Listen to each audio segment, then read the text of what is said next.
Chapter 639. The first season of China's Voice had a total of 14 episodes, with a grand concert to be held in Hangzhou at the end, making it 15 episodes in total. By the time Lu Chen left Hangzhou to return to his hometown, all 14 episodes of the show had already been recorded. This was also the usual practice for domestic talent shows. What the audience saw on television was not a live broadcast, but content that had been meticulously edited to achieve the best effect.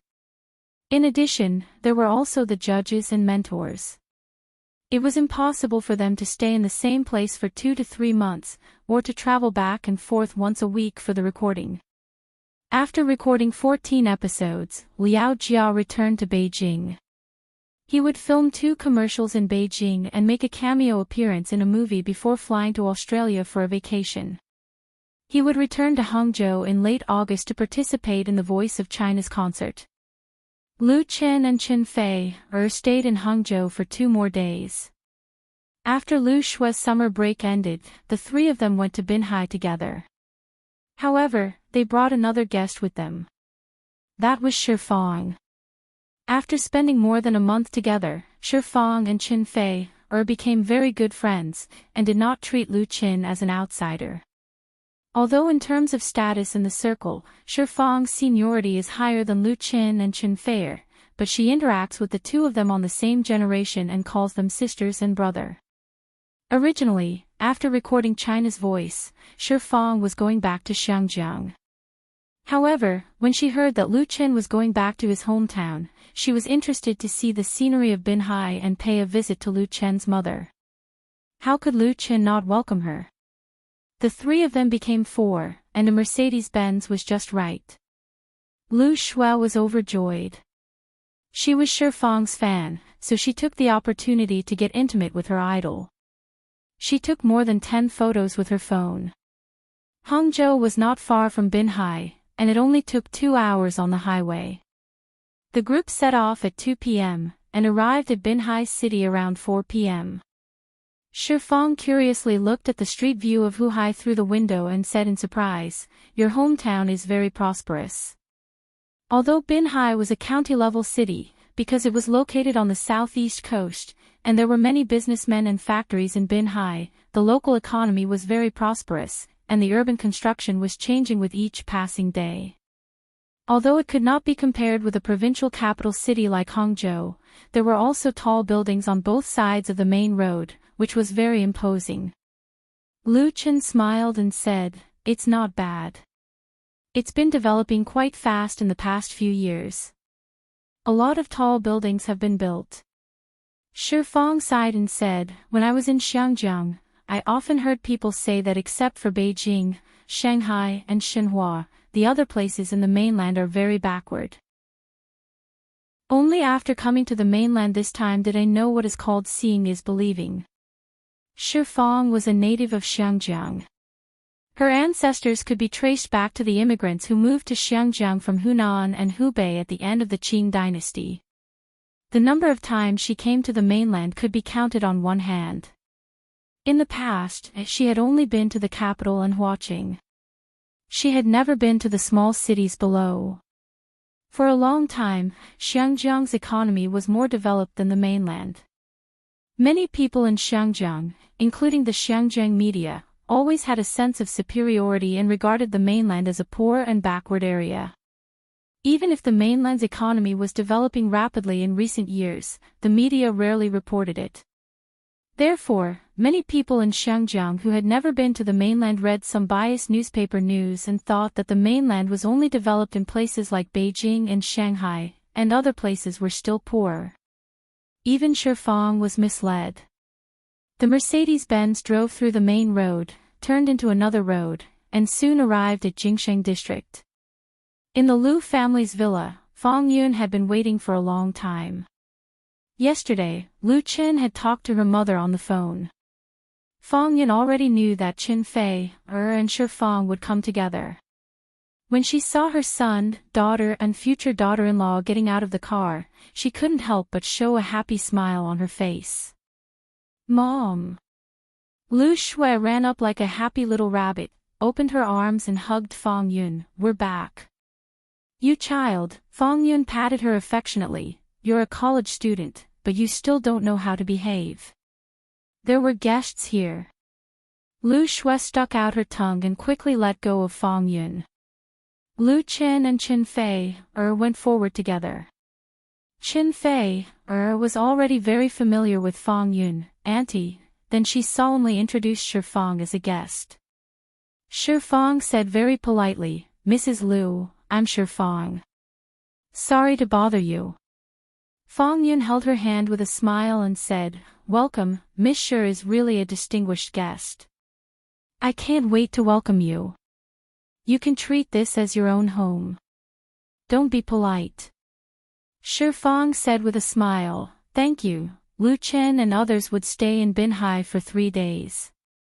During these 3 days, Shi Fong lived in the Lu family's villa and left her assistant in Hangzhou. She came here as a friend. After a pause, she sincerely praised, Mrs. Lu, you are young and beautiful. I have to ask you for the secret of skin care. Fong Yun was a famous beauty when she was young. Otherwise, she would not have given birth to such a good breed like the 3 siblings of the Lu family. She was born with good skin and did not look old in her 40s. However, in the few years after Lu Qingxing's death, in order to pay off the debts of the family, Fong Yun lived very hard and became a lot haggard day and night. But in the past 2 years, her complexion not only recovered to its original appearance, but also became even better. When she stood together with Qin Fei, people would believe that she was a sister. No wonder Shi Fong was surprised. Fong Yun smiled, Miss Shi is really young and beautiful. Let's go inside and talk. In the evening, Fong Yun cooked in person and used all her strength to make a table of delicious food for the guests who came from afar, which made Shi Fong eat full of praise. People like her, who usually paid great attention to diet, ate until they were 80 or 90% full. The dinner was joyous and harmonious. After dinner, Qin Fei and Lu Shui scrambled to wash the dishes. In the end, Lu Shui won. Qin Fei had to take Shi Fong to have tea and chat with her. Lu Qin also had something to say to his mother, Mom, I bought a big house in Hangzhou. Now Lu Shui is also studying in Hangzhou. Why don't you also move to Hangzhou, so that you won't be lonely here? Fong Yun shook her head with a smile and said, I haven't retired yet. Why should I go to Hangzhou? Besides, although you are not here, I am not lonely. I have no relatives or friends in Hangzhou. Don't worry about me. I am very good now. If you really care about your mother, then marry Fei, as soon as possible and have a child for me to take care of, so that I won't be lonely. What his mother said was so reasonable that Lu Qin was speechless. In fact, no matter how successful he was outside and how much money he made, the most nostalgic thing in his heart was still the days when his family was together and lived happily together. Chapter 640. Originally, Lu Qin planned to stay in Binhai for 3 days and take Shi Fong to enjoy the local scenery of Binhai. Although Binhai was only a small county-level city, due to its proximity to the sea and mountains, the scenery was quite good. There was a tourist attraction with famous landscapes such as Foshan Fog, Millennium Grotto, Dawn of the East Sea, etc. There were also fishing villages, ancient towns, small rivers, and other cultural attractions. It was not a problem to play for 3 days. However, plans could not keep up with changes. On the second day in Binhai, Lu Qin took Qin Fei and Shi Fong to Foshan's ancient Buddha temple to play. In the end, they were recognized by worshippers and were surrounded, almost unable to escape. Now that everyone had a mobile phone, all of them had access to the 4G network. The photos taken on the spot could be instantly sent to the network, so everyone soon knew that 3 big stars had come to Binhai City. Since the broadcast of Autumn in My Heart the year before last, Lu Qin had become a well-known star in Binhai City. Many citizens could not say the mayor's name, but they all knew that Lu Qin was a true Binhai citizen. Although Binhai City's history could be traced back to the Song and Yuan dynasties, there were not many local cultural celebrities. A star like Lu Qin was definitely the first, so it was natural that he received a lot of attention. Even in the government, Lu Qin has been recommended as a local cultural business card. Therefore, even if it was just Lu Qin being photographed at the ancient Buddha temple, it would definitely be enough to blow up the local Feishin's WeChat moments. Now with the addition of the two big stars, Chen Fei and Shifang, the sensational effect was definitely not as simple as 1 + 1 + 1 is equal to 3. Especially now that China's Voice was extremely popular, the four mentors were in the limelight, and 3 of them appeared in Binhai at the same time. The impact was imaginable. Therefore, the expected situation happened. The local media swarmed over, and the city's TV station sent people over for interviews, so much so that the municipal government was alerted. As a result, the next day, the mayor of Binhai City personally invited Lu Qin, Chen Fei, and Shifang to a banquet at the Binhai International Hotel, accompanied by many government officials and local celebrities in the arts circle. Of course, the mayor was not just looking for an excuse to treat them to dinner or to meet the big stars. Binhai City was preparing to increase its investment in culture in the next few years and build its own cultural brand. It was planning to launch its first cultural festival. As the biggest star from Binhai, Lu Qin was certainly listed at the top of the list of invited guests. This time, Lu Qin brought Chen Fei and Shifang to Binhai, which was an unexpected surprise for Binhai City. If the 3 of them could be invited, it would be hard for the cultural festival to fail. As for Lu Qin, it was impossible for him not to give face to the mayor. It was reasonable for him to support the local cultural festival, so he naturally agreed. Of course, he could only represent himself. Chen Fei and Shifang still had to discuss with the cultural festival's organizing committee and their managers, as it involved the appearance fee and schedule. However, with Lu Qin's relationship, Chen Fei and Shifang expressed that they would seriously consider it, so the host and guests were happy. However, after the banquet, Lu Qin had to run away with the 2 heavenly queens, as many fans had rushed over from other places, and his home in Jingsheng district had been exposed online. If he continued to stay there, it would probably be difficult to go out, let alone have fun. Just the security issue alone would be very troublesome, and he would not have a good time. Chen Fei and Shifang understood that as a famous public figure, it was difficult to enjoy the life of an ordinary person. Therefore, on the afternoon of July 4th, the group returned to Hangzhou. Shifang met up with her assistant in Hangzhou and flew back to Xiangjiang that night, returning to the concert at the end of August. As for Lu Qin and Chen Fei, they flew back to Beijing on the 5th. Except for the last concert, the recording of the first season of China's Voice was completed. Lu Qin put the focus of his work on the upcoming filming of You from the Star. You from the Star was undoubtedly the first self-produced drama project after the official establishment of Chen Fei Media, and this new drama had attracted the attention of all walks of life from the beginning, which was also what fans and audiences had been looking forward to for a long time. The 2 TV series, Autumn in My Heart and Full House of Romance, had achieved great success, making the couple idol duo of Lu Qin and Chen Fei a diamond on the TV screen.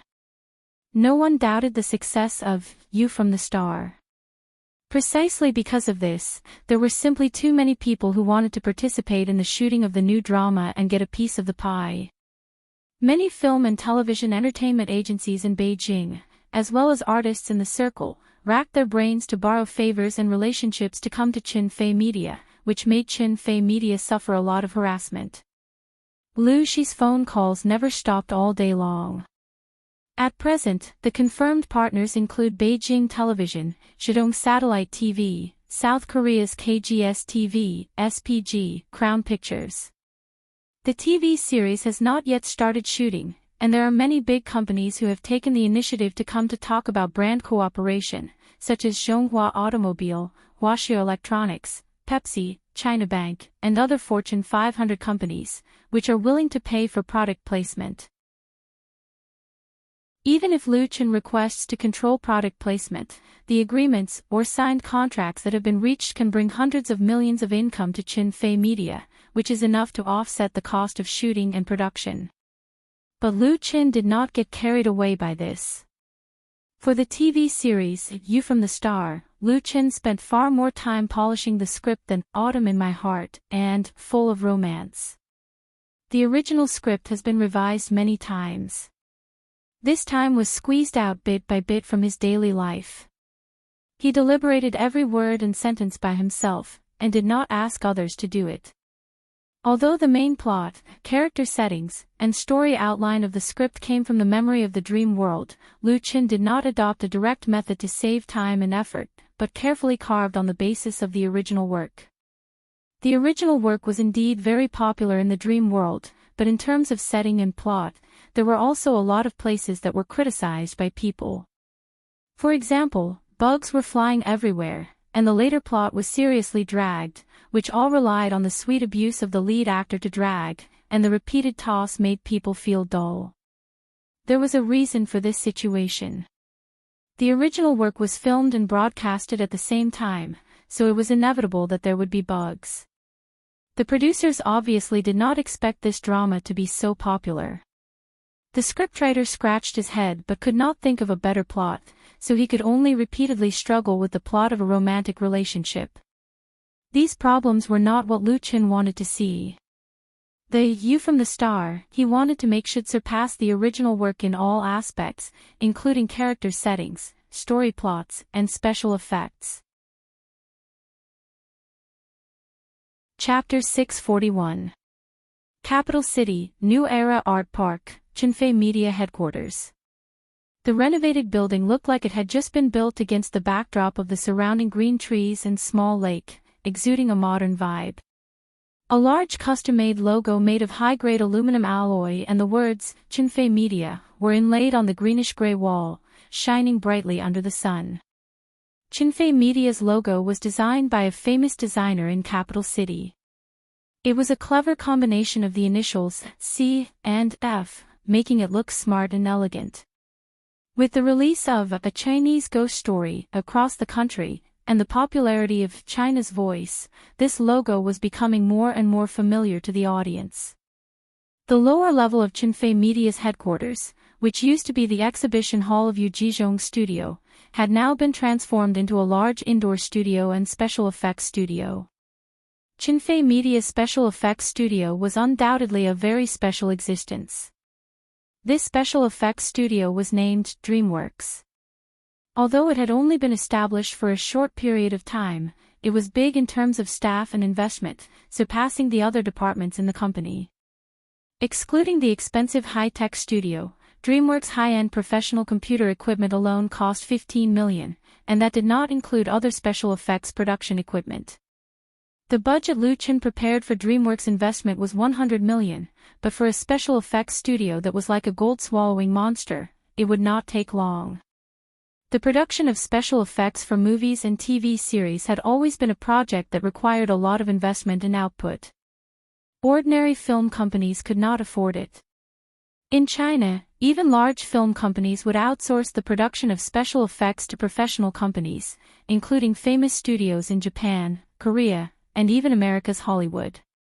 It was rare for a company like Qinfei Media to have its own special effects team, and many people in the industry did not think much of it. Special effects production was too expensive, and building a studio was even more expensive. Not to mention the investment of equipment, the allocation and training of personnel were a big problem. The real top talents were basically concentrated in developed countries, and the second and third-rate special effects engineers in China, including Xiangjiang, were useless. Those who graduated from college lacked experience. All these factors added up would definitely become a big burden for the company. Many people did not understand why Lu Chen would set up his own special effects studio. From a business point of view, it was too risky, and they thought that Lu Chen was overconfident and arrogant. However, there was a reason why Lu Chen founded the Dream Workshop. First of all, this special effects team was to serve his big IP plan. In the future, The deep development of the big IP of wuxia would involve a lot of special effects production, whether it was a movie or a TV series. It was not the best choice to outsource this very important part to other companies. First of all, wuxia was a very localized thing. The special effects teams in Europe, America, Japan, and South Korea would create the corresponding content. They lacked the foundation of understanding on a cultural level. It would definitely take a lot of time and energy to get used to it, and the cost would definitely be high. On the other hand, although the local special effects studios and special effects production companies were developing rapidly, they were far behind the foreign countries in terms of technical accumulation and experience. They could only use the strategy of low prices to maintain their survival. In turn, the local film and television companies tried to lower their prices. You get what you pay for, and the vicious cycle of competition between low prices and low quality led to a large number of so-called 50 cents special effects on the screen, which were ridiculed and criticized by the audience. Therefore, those domestic blockbusters that easily invested hundreds of millions would definitely choose American Hollywood teams to produce the special effects. However, the final product would always be a step or two lower than the real American blockbusters. Other than the lack of investment, the other reason was that the other party had the right to speak. The reason why Liu Chen established the Dream Workshop was because he did not want others to take advantage of his weakness. It might be a difficult path to tread. The initial investment was huge, but there was not much of a return. However, he was willing to lead the team and work hard to carve out a place of their own. Because only Liu Chen himself knew what kind of special effects he wanted. In the room next to the recording studio, the air conditioner was full. Dozens of computer equipment were running, and the entire wall was occupied by big and small LCD screens. In front of it was a long work console. The main 75-inch screen showed the image of a vast starry sky. A very sci-fi spaceship was slowly moving through the vacuum, its tail spewing blue flames. Although it was silent, it still gave people a very shocking feeling. And the destination of the spaceship was the azure blue Earth. Very good, Liu Chen nodded with satisfaction and said to the middle-aged man standing beside him, "Thank you for your hard work." This middle-aged man was the special effects engineer that Liu Chen poached from Xiangjiang. His name was Richard. He graduated from the University of Southern California, USC, in the United States in his early years, and his major was post-production special effects. USC was located in downtown Los Angeles, California. It was founded by the Board of Supervisors in 1880. It was the oldest private university in California and the west coast of the United States. It was also one of the world's leading private comprehensive academic research schools. Its film program had the best reputation in the industry. It was really easy for USC film graduates to find a job in Hollywood, and Richard was no exception. He had worked in many special effects studios. 5 years ago, due to personal reasons, he returned to his hometown, Xiangjiang, and became the chief special effects engineer in a special effects company in Xiangjiang. Richard had also participated in the special effects production of many domestic and foreign blockbusters, and his experience could be said to be incomparably rich. The reason that Liu Chen was able to poach this powerful person, in addition to offering him the highest level of salary in the industry, was that he happened to have a serious disagreement with the company's senior management at that time. It was also thanks to Chen Wenxiang, the director of Xiangjiang Studio, who was well informed enough to contact Richard as soon as he found out the inside story, that they were able to poach him successfully. Richard's personality was more stubborn, and he had the temperament of an artist. He was willing to come to Beijing to manage the DreamWorks team, in addition to the various conditions promised by Chenfei Media, and also because he admired Liu Chen himself. The details are not good enough. In response to Liu Chen's praise, Richard shook his head with a serious expression and said, "There are also some problems with the rendering and color scheme. They still have too little experience, so there are more problems." Richard had strict requirements for the projects he handled. This habit was brought over from Hollywood, but it was not suitable in Xiangjiang. This was because the higher the requirements, the higher the cost. This was also the reason why he had a disagreement with the company's senior management. Lu Qin smiled and said, "Take it slow, this is just the beginning." Lu Qin had enough patience and was willing to pay the price because he believed that it was definitely worth it. Chapter 642. In terms of film and television special effects, there was still a considerable gap between China and the world's advanced standards. This was not just in terms of technology, but also in terms of creativity, concept, design, and most importantly, foundation. The simplest example was the material library for special effects production. The top special effects studios in Europe and America had a deep foundation in this area.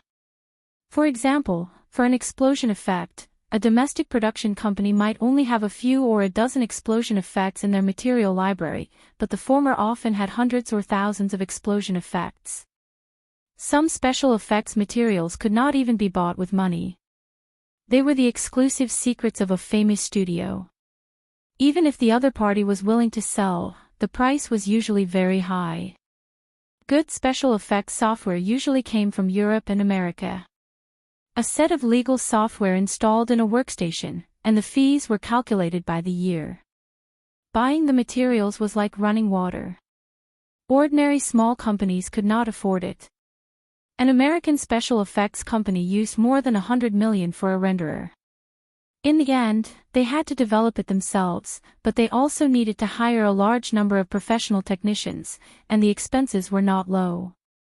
To catch up in China, money alone was not enough. They also needed enough time and patience. Because of this, not many film and television production companies were willing to set up their own special effects studios. Most of them chose to outsource.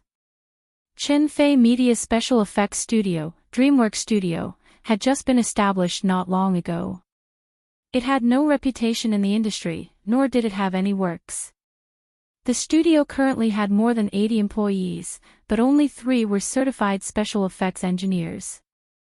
Li Cha was the only one certified by the American Industry Association as a senior special effects engineer. Their technical strength was very weak.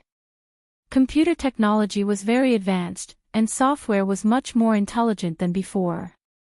Big foreign special effects studios or companies often had hundreds or even thousands of employees, and the annual salary was very high. In comparison, DreamWorks Studio was weaker than a baby. Not to mention surpassing their foreign counterparts, just catching up to the world's mainstream standards would require a lot of investment and a long time of accumulation. Most of the employees in DreamWorks Studio were very young, with an average age of less than 25. Many of them had just graduated from university, or had graduated for a year or two, and lacked sufficient work experience. Other than the low salary, their only advantage was that they were willing to learn. You from the Star is the first special effects production project that Lu Qin entrusted to DreamWorks Workshop. As an urban romance TV series, although it involves science fiction elements, there are not too many special effects shots in this TV series, and the requirements are not as high as those in movies, which is suitable for the studio to practice. With a high-level special effects engineer like Richard at the helm, there shouldn't be any problems. After shooting You from the Star, Lu Chen's next step was to shoot The Smiling, Proud Wanderer, and there was no doubt that he would go further in terms of special effects. Ding ling ling. After watching a CG special effect for You from the Star with Richard Chaw's company, Lu Chen's cell phone in his pocket rang. He said to Richard Chaw, walked out of the studio and answered the phone, "Sister Mushy."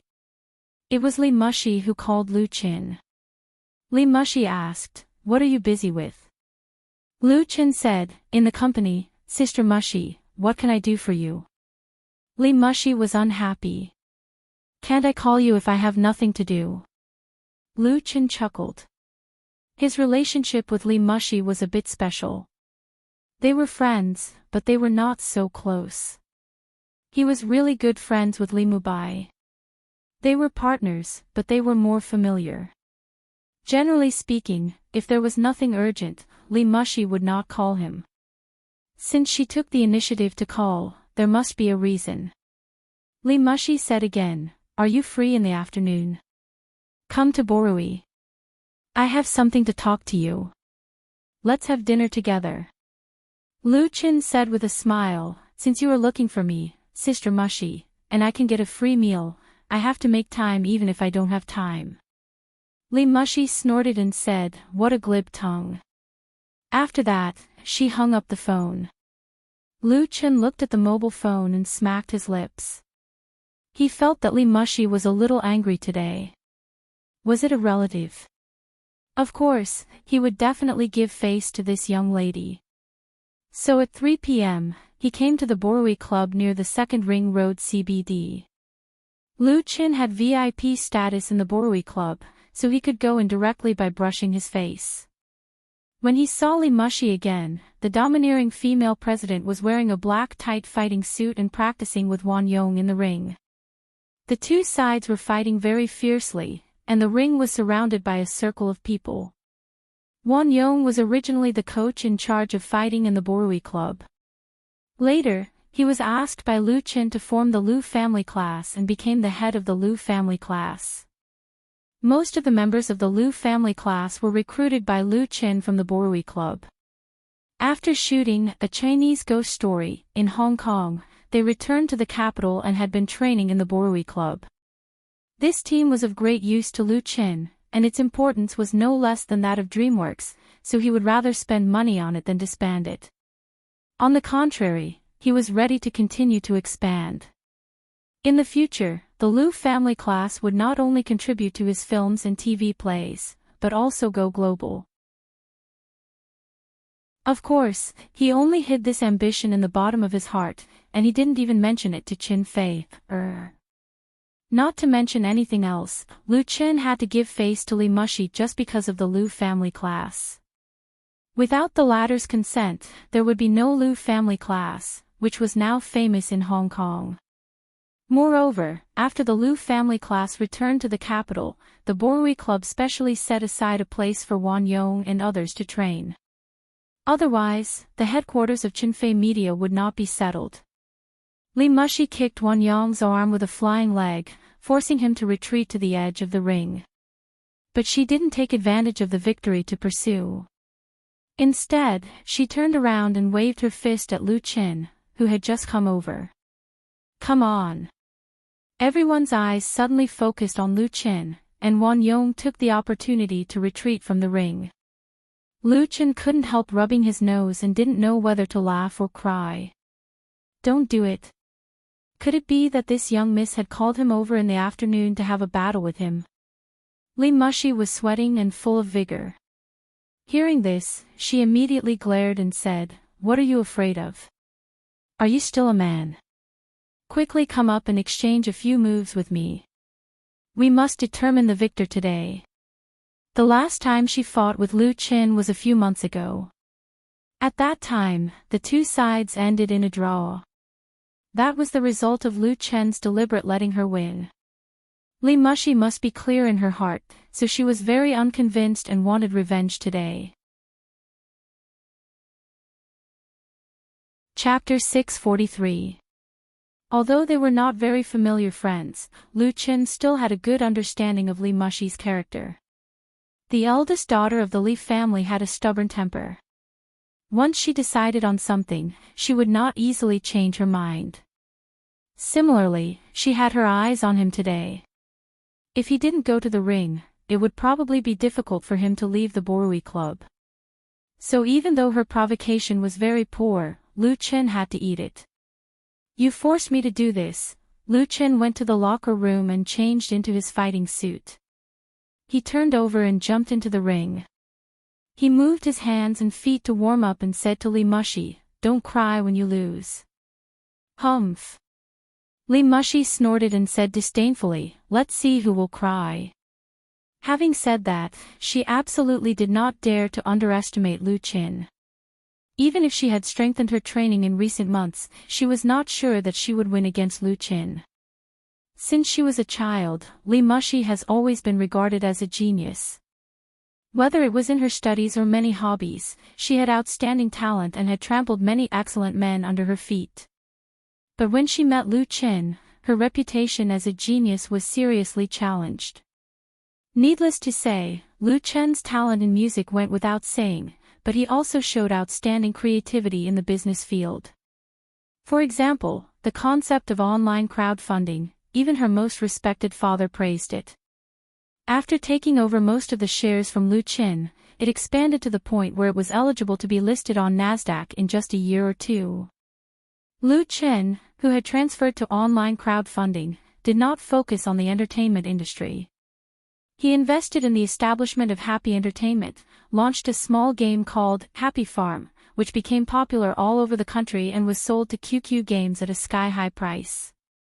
The profits from this investment alone were enough to shame domestic investors. Lu Qin also invested in Star Factory Media. The first program, China's Voice, was still making a lot of money, and it was a money tree that could make money in the long run. Li Mushi returned from abroad to start her career. With her ability and the background and contacts of the Li family, compared with Lu Qin, who was basically just playing around in business, she was still a long way behind. How could she be convinced? She really wanted to give Lu Qin a good beating, so she had been training hard for the past 2 months. Director Li will win. When Li Mushi and Lu Qin put on their protective gear and faced each other in the arena, the lackeys and the crowd cheered loudly for her. Then, everyone cheered and supported Li Mushi, wishing that she could defeat Lu Qin with a few punches and kicks. Li Mushi was unhappy. So noisy. All of you, get out. This time, it could be said that their bootlicking fell on deaf ears. The group of lackeys hurriedly scampered away, and even Wan Yong did not dare to continue watching the show, leaving the huge room to the two of them. Paw! Paw! Li Mushi's fists hit each other, making a dull sound. She stared at Lu Qin like a female leopard hunting for food, and said hatefully, "It's finally quiet. Watch this." As soon as she finished speaking, Li Mushi suddenly launched an attack, pouncing at Lu Qin with lightning speed. She swung her fist towards the left side of Lu Qin's face at lightning speed, and the fist made a hissing sound like a viper's tongue as it pierced through the air. The Li family's Missy was very beautiful, and her figure could be said to be perfect, especially her pair of long legs that were simply breathtaking. She was more than enough to be a model, but that did not mean that she was a spoiled girl. On the contrary, her fighting ability was quite strong, and there were not many opponents in the club. Once she got serious, it was no joke. If this punch landed, it was even possible to knock out Lu Qin. Bang! Seeing that the fiery red glove was about to hit Lu Qin, it was blocked by his left arm in time. But this punch was not the focus of Li Mushi's attack. At the moment when the fist was blocked, she suddenly twisted her leg, and her left leg flew towards Lu Qin's right rib. Deep, fierce, accurate, and fast close combat.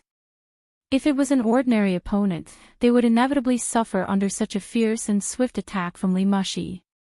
However, Lu Qin's reaction was faster than Li Mushi's attack. He seemed to have already predicted the opponent's follow-up move. Li Mushi had just lifted her leg, and her whole body rushed forward, heavily crashing into the latter's chest. Bang! Another dull sound. Li Mushi did not manage to kick Lu Qin, but was instead knocked back a few steps, and fell heavily on the ring with her back on the ground. But she quickly jumped up with the momentum of the fall, and her eyes were full of unwillingness as she stared at Lu Qin. After not fighting for 2 or 3 months, Lu Qin had become stronger. This was what Li Mushi was most depressed about. People like Lu Qin, who mingled in the entertainment circle, usually had a full schedule, and it was impossible for him to take a lot of time to train. Then how did he maintain his condition and constantly improve himself? The fist never leaves the hand and the song never leaves the mouth. Fighting skills originate from ordinary hard training. Strength is accumulated bit by bit. Lu Chen's performance was too monstrous. Clenching her teeth, Li Mushi, who was unwilling to admit defeat, attacked again. But Lu Qin chose to defend more. He parried left and right, constantly blocking Li Mushi's fierce attacks like a storm. His breath and footsteps were not chaotic at all, and his defense was very methodical. But he was not purely defending. When he was forced to the edge of the ring by Li Mushi, he suddenly counterattacked, and often succeeded in interrupting Li Mushi's offensive. Li Mushi became more and more depressed as she fought. After all, she was a woman, and her physical strength was naturally at a disadvantage. She attacked so fiercely at the beginning, but later she could not persist. After dozens of rounds, she was still sweating and panting. "I don't want to fight anymore, I don't want to fight anymore." She finally realized that she would lose face if she continued to fight like this. She irritably took off her boxing gloves and threw them at Lu Qin. "You're really not happy." Lu Qin didn't know whether to laugh or cry. "Sister Mushi, can you be reasonable?" Li Mushi stared at him for a moment, and suddenly lowered her voice and said, "Come here, I have something to say." Lu Qin was vigilant, but he still walked over. "What's wrong?" Unexpectedly, Li Mushi suddenly grabbed his hand, sent it to her mouth, and fiercely bit it. "Ah!" Caught off guard, Lu Qin didn't have time to shake his hand. He said in pain, "Are you a dog?" Li Mushi let go of his hand, and a smile returned on her face. "You're wrong, I'm a tiger." Lu Qin was very speechless as he looked at his left hand that was bitten. The back of his hand had swollen, 2 rows of deep teeth marks were clearly visible, and the broken skin was oozing blood. The bite was really fierce. Lu Qin was not a masochist, but he could see that Li Mushi was in a bad mood today, so he didn't care about this matter and asked, "Did you encounter something? Can you tell me?" Li Mushi suddenly froze, and after a moment said, "I like women." Lu Qin didn't know whether to laugh or cry. Chapter 644. It was no secret that Li Mushi was a lesbian among her close friends. Lu Qin had known it for a long time, and he had reminded his sister to be vigilant against this young lady of the Li family. He smiled and said, "What a coincidence, I also like women." Lu Qin's teasing tone made Li Mushi glare at him fiercely, and then a trace of depression appeared on her face. After a while, she sat down on the edge of the ring and said, "Yesterday, my family forced me to go on a blind date again." Lu Qin suddenly understood. Not to mention the dignified Li family, even an ordinary family would not have peace of mind if they had a daughter like Li Mushi. Although Lu Qin had not seen Li Mushi's parents, he believed that they must be worried about Li Mushi's marriage, so it was normal for them to arrange a blind date. Compared with the more relaxed social environment abroad, the domestic tradition was more conservative. Such a blind date undoubtedly made Li Mushi very upset, but she could not be rebellious, so she was naturally in a bad mood. Lu Qin took 2 bottles of mineral water from the tray next to him, sat down next to Li Mushi, handed her a bottle of water, and thought of a solution for her at the same time. "Then you can find a boyfriend to deal with for a while." "Humph." Li Mushi rolled her eyes. "Do you think that my Empress Dowager can't see through a fake boyfriend? I think you have watched too many melodramatic TV dramas. What kind of bad ideas come up with?" Lu Qin said with a smile, "Then I have no other way.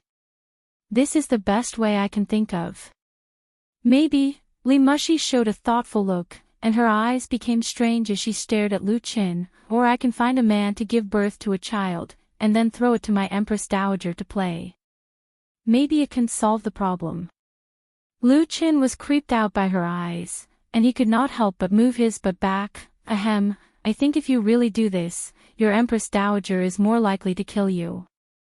This young lady's brain circuit was really a little different from that of ordinary people. Lu Qin felt that it was better to keep a distance. Li Mushi bit her lips and suddenly threw away the mineral water in her hand. She stood up and said, "Let's have a few more moves. This time, you must show all your skills. I don't want you to give in." Lu Qin sighed. He calmly got up and said, "Since you want to be tortured, I'll fulfill your wish." Li Mushi stared at him, feeling that she had bidden too lightly. 3 minutes later.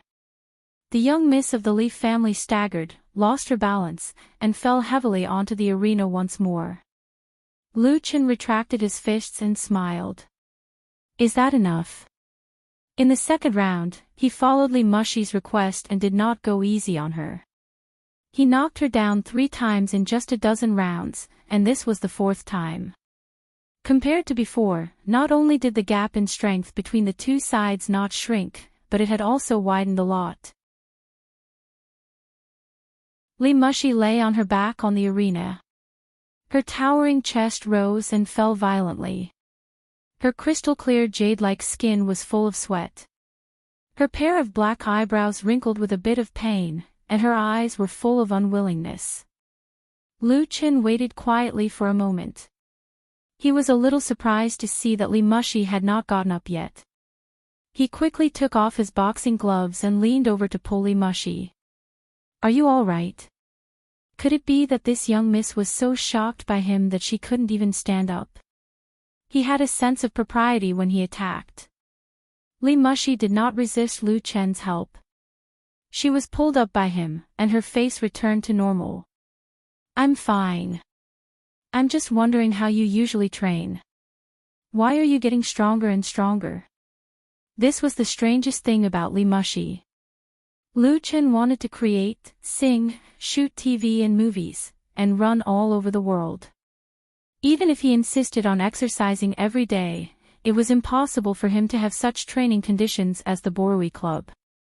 There were the best training equipment and first-class sparring partners here.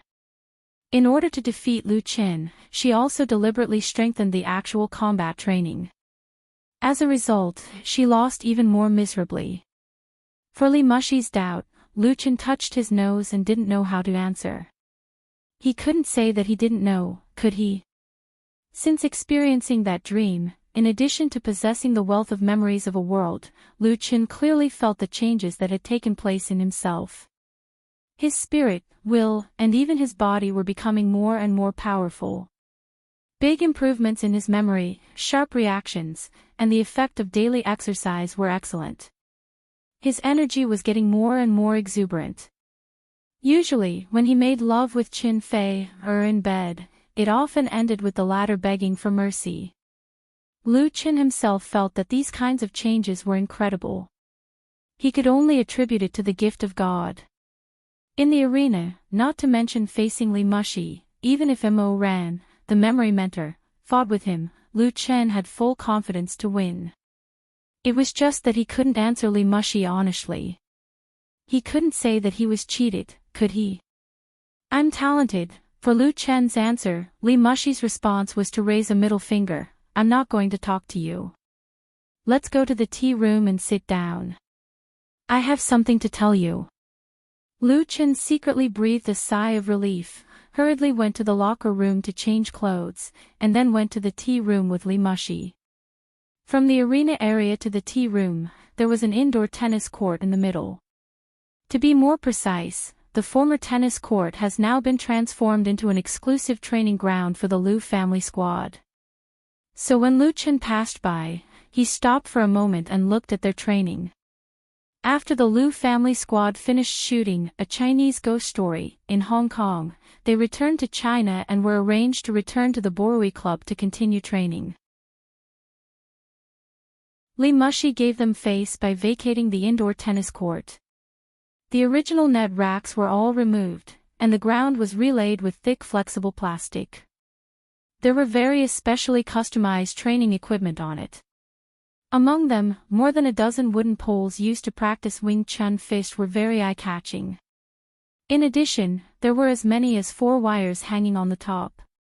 A member of the Lu family squad was being hung and flying in the air, making various movements. The lens of a high-definition digital camera followed him closely and filmed all his moves. Li Mushi curled her lips disdainfully and said, "Is it really useful to play these tricks? Those Hollywood action blockbusters don't have such flowery fists and impractical kicks." Most of the members of the Lu family squad were originally from the Borui Club. They were trained as the exclusive security force of the Li family. Naturally, they learned practical fighting skills. But now Lu Chen asked them to train something very different. Several people's moves and styles were completely acting. It gave people a very fake feeling, and there was no strength in their punches. Li Mushi naturally couldn't stand it and couldn't help complaining a few words. Chapter 645. Lu Chen smiled and said nothing.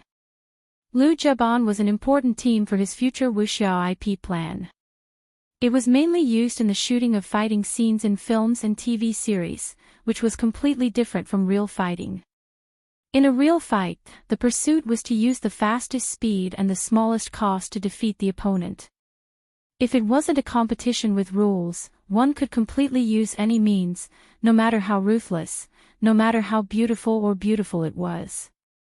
No matter how fancy the action was, it was useless to knock down the opponent with one punch. Making a movie was completely different from making a TV series. The audience pursued visual effects, especially the martial arts film that Lu Chen wanted to shoot. Fighting was a very key content, and every move was very particular. It needed to be wonderful and beautiful to attract the audience. The straightforward action mode of Hollywood blockbusters, which was not suitable for martial arts films, was not suitable for martial arts films. What Lu Chen wanted to take was a unique path. It was because of its uniqueness that there were not many precedents to follow. Martial arts actors needed to be trained by him personally, and even had to be accompanied by a special action photographer. Otherwise, the required effect would not be achieved. If there was no early training and accumulation, it would be useless when it was really needed. Therefore, Lu Chen attached great importance to Lu Jiaban and was willing to invest money in it. For example, the training equipment here was custom-made. The hired cameraman had signed a long-term contract with Chenfei Media. Just the high-end digital cameras alone were placed here for them to play with. Not only that, but Lu Chen also instilled the shooting methods and concepts of martial arts action films to them according to his own memory. In fact, he had taken on the role of action director.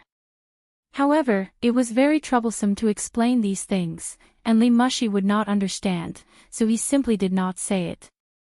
In fact, Li Mushi was not really curious. She just seized the opportunity to ridicule Lu Chen a few words to vent the depression of being defeated by Lu Chen in the ring. After the training ground, it was the leisure tea house. Miss Li gave the order, and the tea house had already prepared a private room and tea. The specifications of the Borui Club were extremely high, and the tea room for rest was also extraordinary. It was fully decorated in a retro style, and the private room was connected to the courtyard outside. There was a green bamboo pond with a gentle breeze, which made people feel refreshed. Lu Chen took off his shoes and sat cross-legged on the dark red teak floor. He tasted the freshly brewed special-grade Longjing tea and listened to the wind as he admired the bamboos. Lu Chen's mood became much calmer and more peaceful. Li Mushi sent the tea master away and personally brewed tea for Lu Chen. Her movements were very skillful. After drinking 2 cups of tea she made, Lu Chen couldn't help but ask, "Sister Mushi, what are you looking for me for?" Could it be that he was called over today just to fight and drink tea? Li Mushi put down the teapot and said angrily, "What's the hurry? There's still a guest who hasn't arrived yet." Lu Chen asked curiously, "Who?" Li Mushi said lightly, "You'll know when you get here. Actually, I'm just a middleman today to give face to others. I'll introduce you to someone, sort of a leader." Leader? Lu Chen couldn't help but be more curious. Listening to Li Mushi's words, the other party's official position was obviously not very high. It was just that he couldn't help because of a favor. Favor was an invisible big net, covering the world and everywhere. Unless one jumped out of the 3 realms and was not in the 5 elements, no one could escape this net. It was normal for Li Mushi to have his own favor. Lu Chen also owed Li Mushi a favor, so he didn't ask any more and waited for the mysterious guest to arrive. He didn't have to wait long. Li Mushi's set of kung fu tea was finished, and a middle-aged man with a good temperament came to the private room accompanied by the club staff. Li Mushi asked the waiter to remove the tea set and replace it with a new one, and then introduced him to the two. "This is Lu Zhenhai, the director of Shonan TV," the other party quickly corrected, "It's the deputy director." He took the initiative to extend his hand to Lu Chen. "Mr. Lu Chen, I've heard a lot about you. It's a pleasure to meet you." The deputy director of Shonan TV. Lu Chen was really surprised. He didn't expect that a senior figure of Shonan TV would come to the capital to find him. Vice station head LV Zhenhai was undoubtedly not an ordinary person. After shaking hands with the other party, Lu Chen said, "Hello, Director Lu, I'm also very honored." After the polite greeting, the three sat down together and chatted around the tea tray. This time, it was the tea master of the club who was responsible for making the tea. Obviously, Lu Zhenhai didn't enjoy the treatment of Lu Chen. However, this deputy director was very humorous and didn't speak with much officialdom. Even if Lu Chen was wary, it was difficult for him to have any dislike for him. Moreover, in Lu Zhenhai's words, there was a hint of goodwill.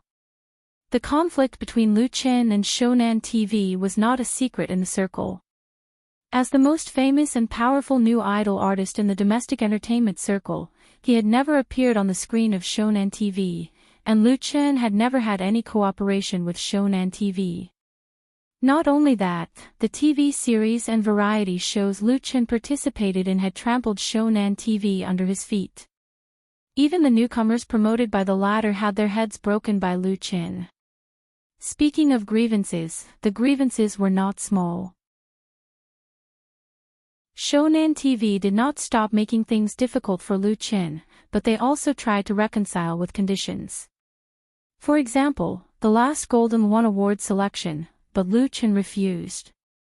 Later on, at the Golden One Award ceremony, Full of Romance, which was the ratings champion last year, only won a small award and was scolded badly by Lu Chen's fans. However, Lu Chen did not care about this kind of shady awards at all. He did not want anything from Shonan TV. Others were scrambling for it, but in his eyes, it was nothing. Therefore, there was no need for him to make do with them. Now, it was Shonan TV who took the initiative to make do with Lu Chen. In fact, Lu Chen knew that Shonan TV had already shown goodwill to him. The cause of Jin Hongwei's downfall was that Xiangnan's garrison had interrupted the cooperation with Juxing Corporation, which led to the latter's collapse. Jin Hongwei was undoubtedly Lu Chen's biggest opponent in the circle, and he had done many bad things to him. Come to think of it, LV Zhenhai's appearance today was both unexpected and reasonable. As the overlord of the local satellite TV stations, in the face of the rapid rise of Beijing Television and Zhejiang Satellite TV, and the continuous decline in the ratings of their own programs, Shonan TV finally could not sit still. This made Lu Chen very curious. He didn't know what LV Zhenhai brought this time, and what did he want to take away. Chapter 646. Bang! The car door closed with a dull thud. LV Zhenhai sat in the back seat and buried his body in the thick seat. He closed his eyes and thought quietly. Although this 2005 Mercedes-Benz had been driven for more than 100,000 kilometers, it was well maintained.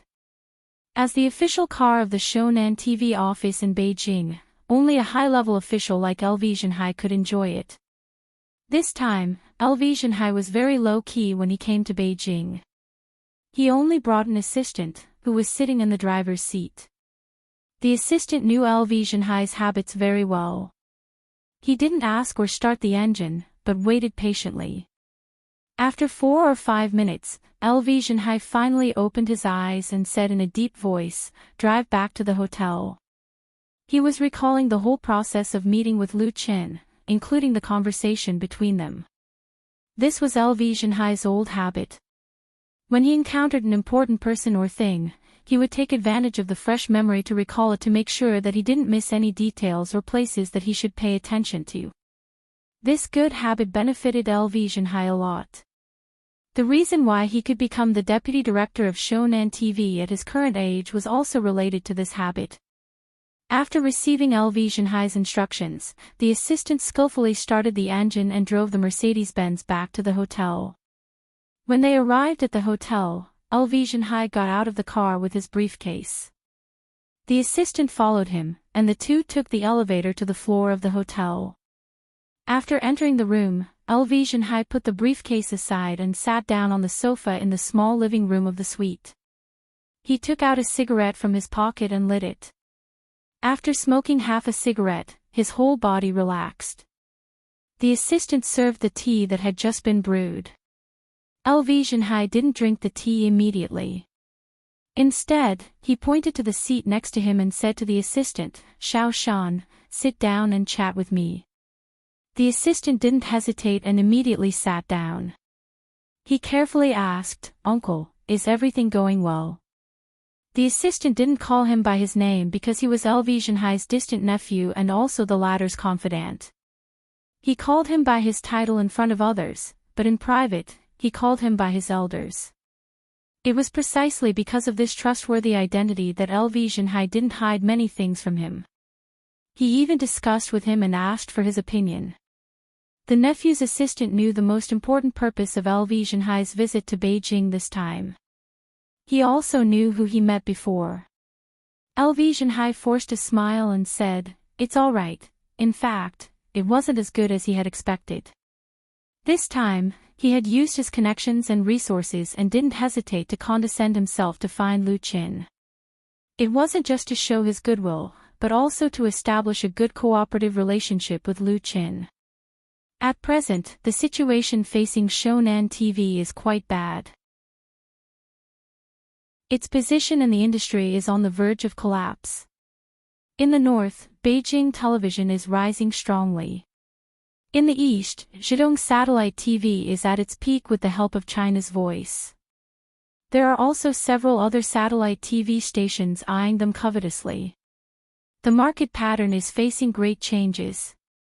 Since last year, Shonan TV had lost several international and domestic brand clients, and the advertising revenue had declined severely.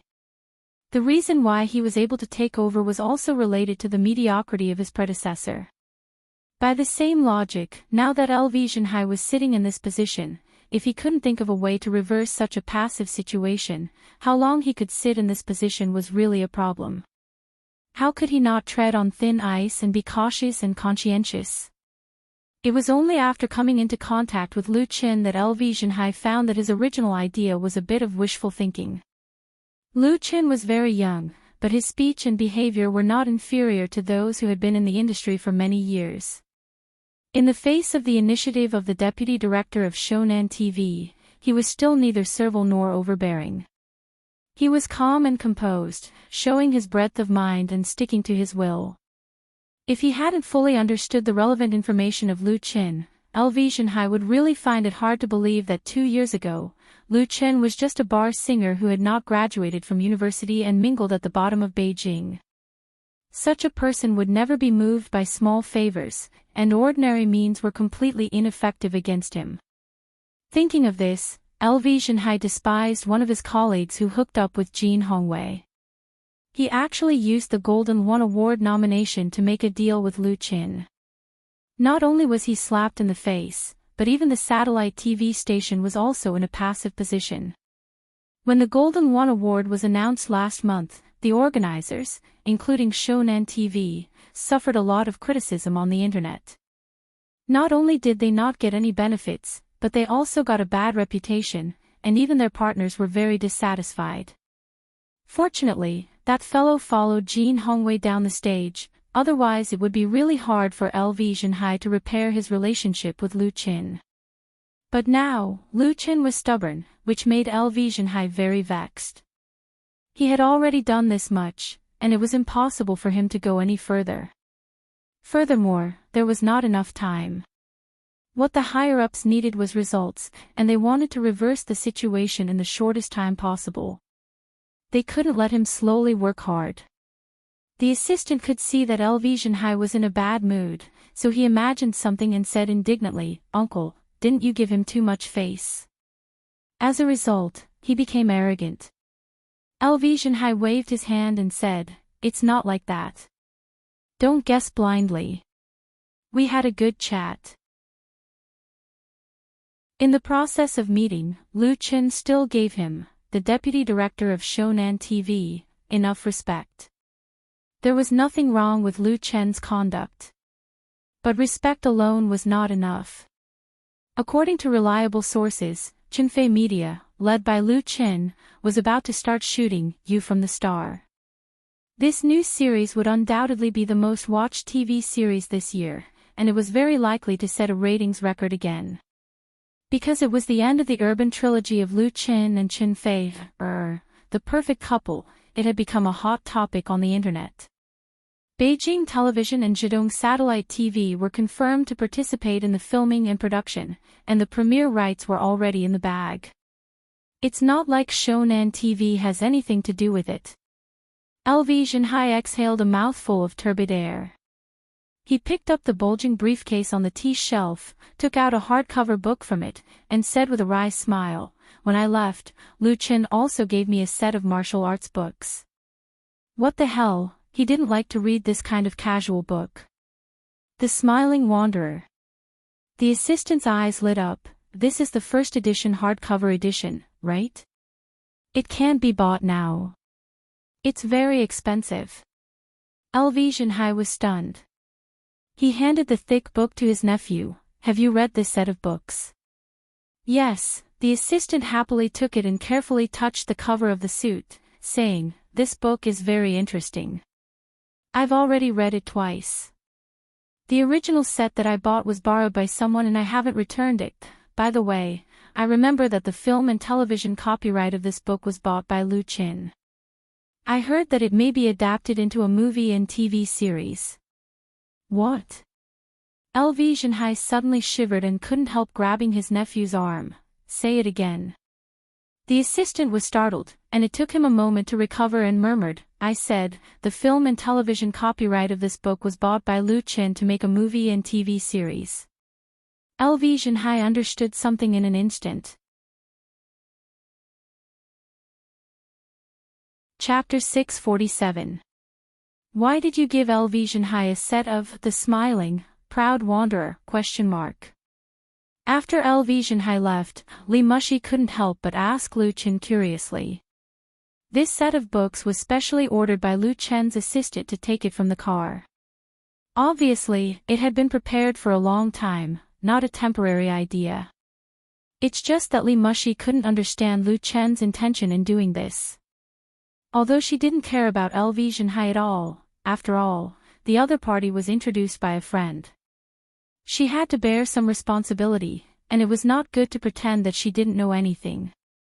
Lu Chen picked up the teacup and said with a smile, "This deputy director Lu is very interesting. He is a person worth making friends with. I gave him this set of books to give him an opportunity." Li Mushi frowned. "Speak human language." Lu Chen almost choked on a mouthful of tea. He quickly put down the cup and explained, "In fact, it's very simple. Zhenhai must have wanted to cooperate with me on behalf of Shonan TV, but the project I am currently preparing is no longer available. The TV series, You from the Star, has been prepared for such a long time, and the partners have also gone through a game, roughly retaining the successful model of the original filming of Full of Romance. In the future, the premiere rights of You from the Star will definitely fall into the hands of Zhejiang Satellite TV and Beijing Television. If Shonan TV wants to squeeze in at this time, even if Lu Chen agrees, Zhejiang Satellite TV and Beijing Television will not agree. Lu Chen is not generous enough to offend two powerful partners and cater to the original enemy, even if the grievances between the two sides have been basically solved with Zhenhai's visit. But as the saying goes, there are no eternal friends, only eternal interests.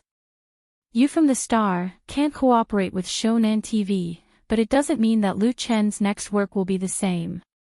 As long as there are enough interests, how can Shonan TV not be an excellent partner? This is the real intention of giving LV Zhenhai a set of The Smiling, Proud Wanderer.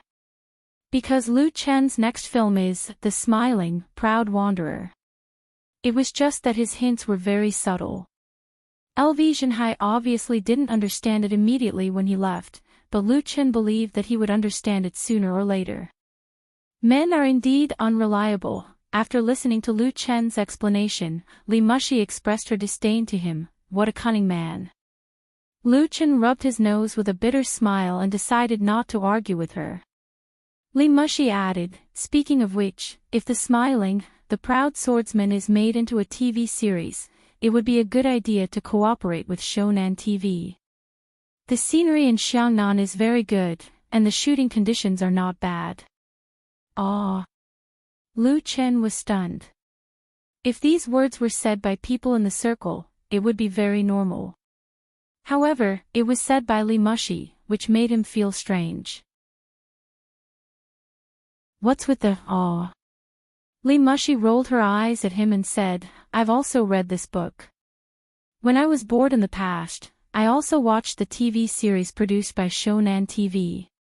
Their production standards are first class in the country. Lu Chen smiled and said, do you like this book, too?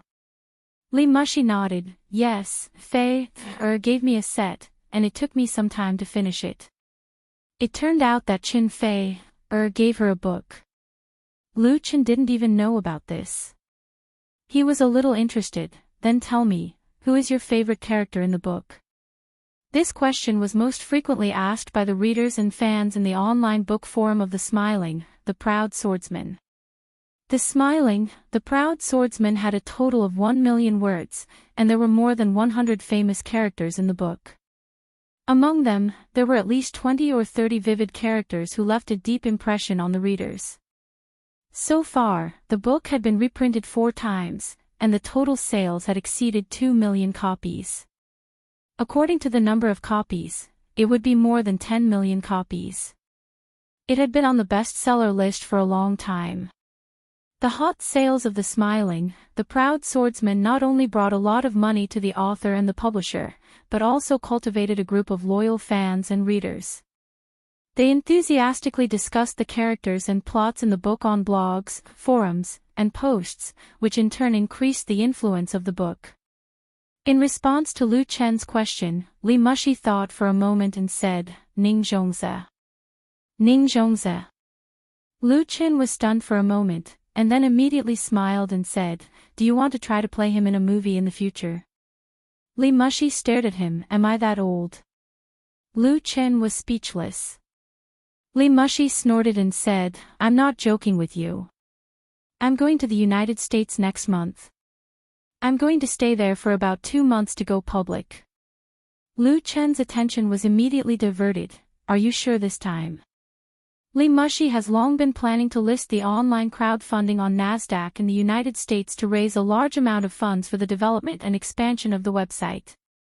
Although the online crowdfunding has occupied the first advantage for a year, because of its huge development potential and rapid profitability, there is an endless stream of imitators following the trend, among which there is no lack of industry big shots to test the waters. Under such circumstances, the online crowdfunding, which accounts for most of the domestic crowdfunding, has no chance to breathe.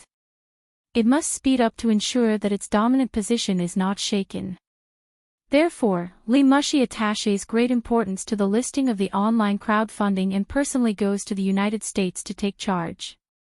Lu Chen said, then I wish you success in advance, Mushi. It is not easy for a domestic internet company to go public in the United States. Li Mushi's shares must be seeded out.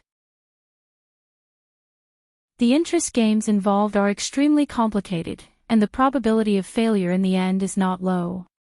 Of course, as for Lu Chen, he is also looking forward to the successful listing of the online crowdfunding, because he holds 10% of the founder's shares that cannot be diluted.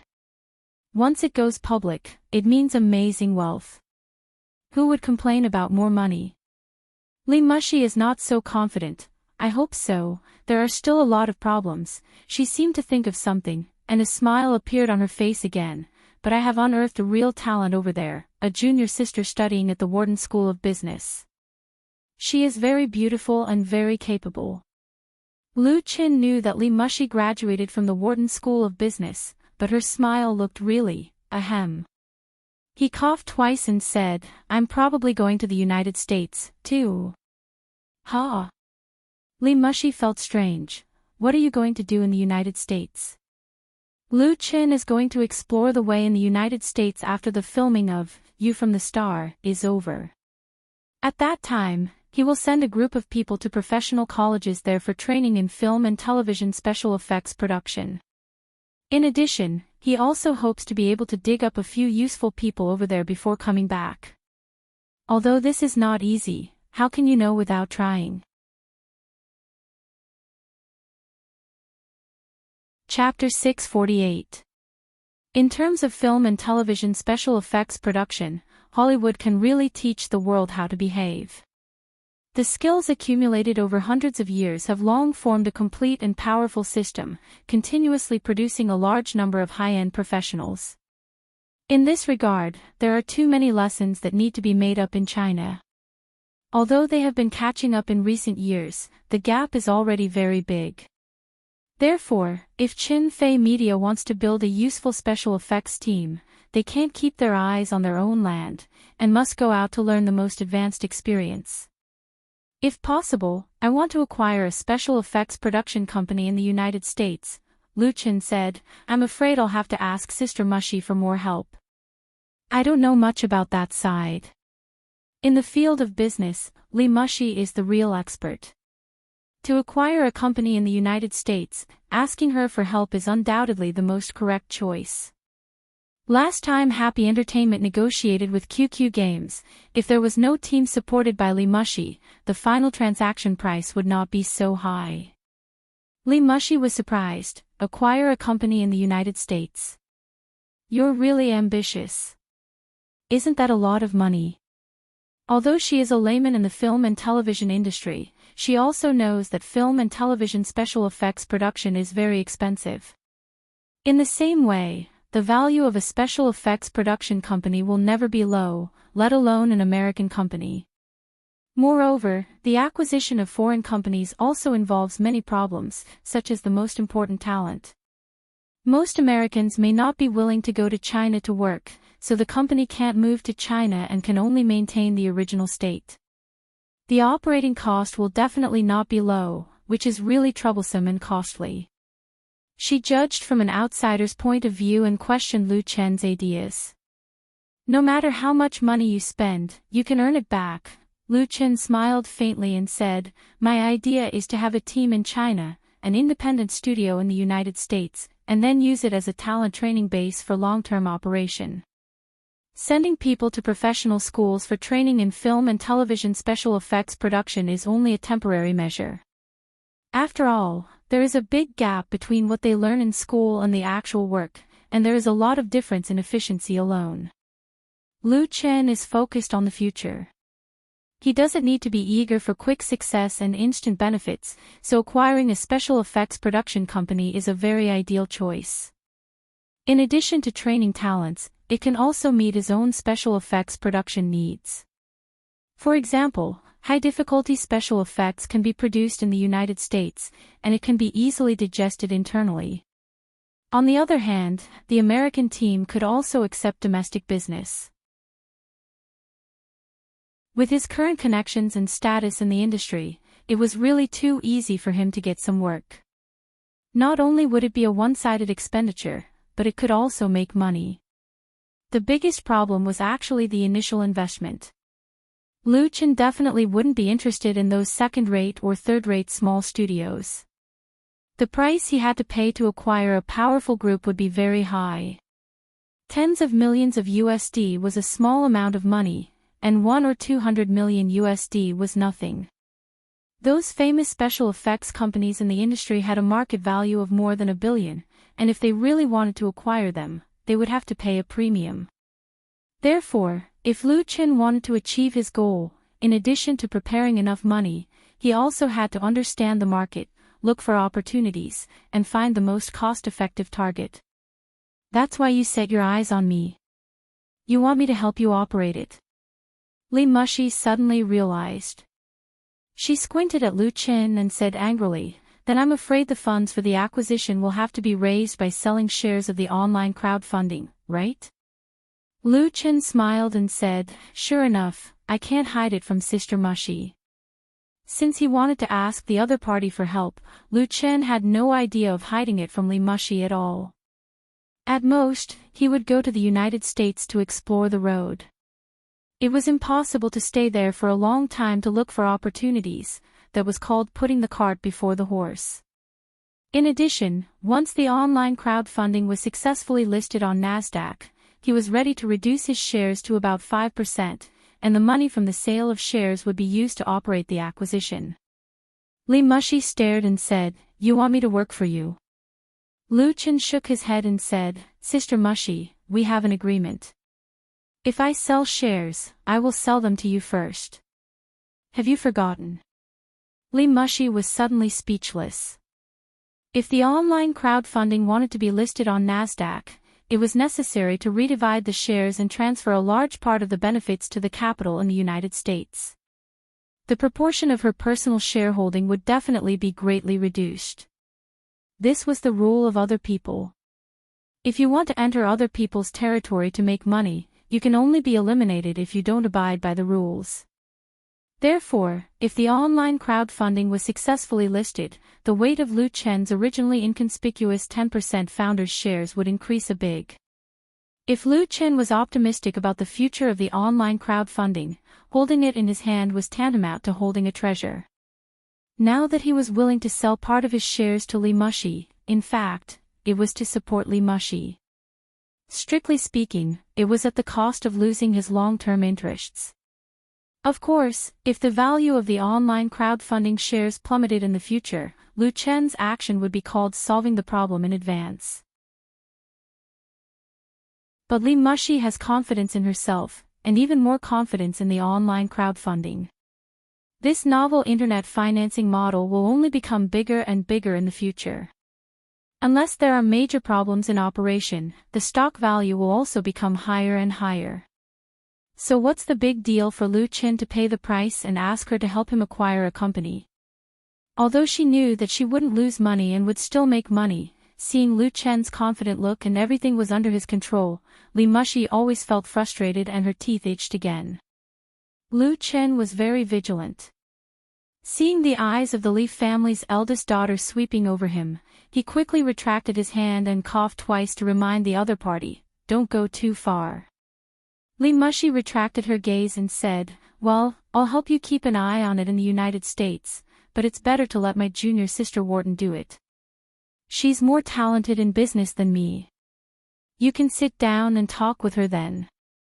Lu Chen knew when to stop. "Thank you, Sister Mushi. I'll go first." Although he didn't know what kind of immortal Li Mushi's junior sister Wharton was, since even the eldest daughter of the Li family admired her, he believed that she must be a great person, so there was no problem. Seeing Lu Chen get up, Li Mushi frowned. "Why are you in such a hurry? Since you're here, I'll treat you to dinner tonight. Call Mubai over too." Lu Chen clasped his fist. "Sister Mushi, I'm really sorry. I have an appointment with Fei tonight." Li Mushi snorted. "You haven't even gotten married yet, and you're already so tightly controlled by your daughter-in-law. You're really good." Lu Chen didn't know whether to laugh or cry. Li Mushi didn't like his expression. She waved her hand and said, "Go ahead." Chapter 649. In the evening, Lu Chen and Qin Fei went to watch a concert. Wei Xinran's concert. Wei Xinran was a famous singer from Treasure Island. He was born in the 60s and signed with Treasure Island Dandelion Records when he was a teenager. He had released 17 albums so far and was still active in the music industry. The heyday of this Treasure Island singer was in the late 80s and early 90s. His Country Song, The Road Home, and Deep Harbor were all masterpieces of that time. They had a strong local flavor and were very popular among the public. Although the sales of Wei Xinran's records could not be compared with those of the big stars, they were still quite popular. However, in the past 10 years, he had moved behind the scenes and had not released any new albums.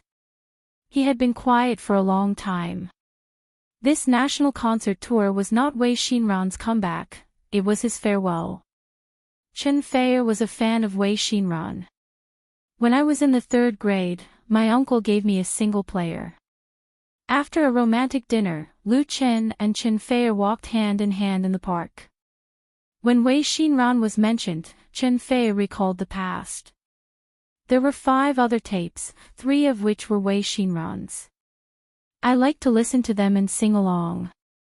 Later, I would sing at school on New Year's Eve. Tonight, Chen Feier was wearing a plain white lace dress. She didn't put on any makeup. Her black hair hung casually on her shoulders. She had a slender waist and a pair of white sneakers on her feet. Lu Chen was wearing a t-shirt and jeans. The two looked no different from an ordinary student couple. Wei Xinran's concert tonight was held in the main hall of the Distance Cultural Center. It was still early, so after dinner, the two slowly walked there. It was about the right time to walk there. However, there was a black Mercedes-Benz following behind, and both of their assistants were in the car. Speaking of which, Lu Chen and Chen Fei haven't walked the streets together for a long time, mainly because it's inconvenient. It's too easy to be recognized by passers-by when they walk on the road, and then cause traffic jams. Seeing that there were more and more people in front of them, Lu Chen put on his glasses and Chen Feier put on his mask. Although Chen Fei was a small fan of Wei Xinran, she didn't have much friendship with this singing senior. The two had only met 2 or 3 times, so the tickets for the concert in the evening were ordered by herself. The 2 special seats cost a total of 2,580, which was not very expensive. Wei Xinran would hold 5 concerts in the mainland, with Beijing as the first stop. Because it was a farewell concert, the tickets sold very well. Many fans came to support him, and it was said that all the tickets were sold. When Lu Chen and Chen Feier arrived at the Distance Cultural Center, it was less than 10 minutes before the concert began. Most of the audience had already entered, so there were not many people at the main entrance. Lu Chen said a few words to Zhang Xiaofang, who was accompanying him, and asked him and Chen Feier's assistant to go eat first and come back when it was almost time. There was no need to wait here. Zhang Xiaofang was more or less worried, but Lu Chen had nothing to worry about. It was not dangerous to be recognized in the concert, there must be a lot of security personnel at the venue. After sending the assistant away, the two of them took the VIP passage and entered the main hall with the tickets. The staff in charge of ticket inspection probably felt that the two of them were a little familiar, so he looked at them a few more times, but did not say anything. The main hall of the Distance Cultural Center could accommodate 17,000 spectators.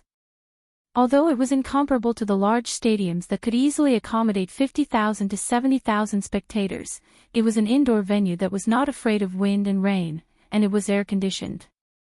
The lighting and sound effects were excellent, so many people liked to hold special concerts here, which was more suitable for small-time singers.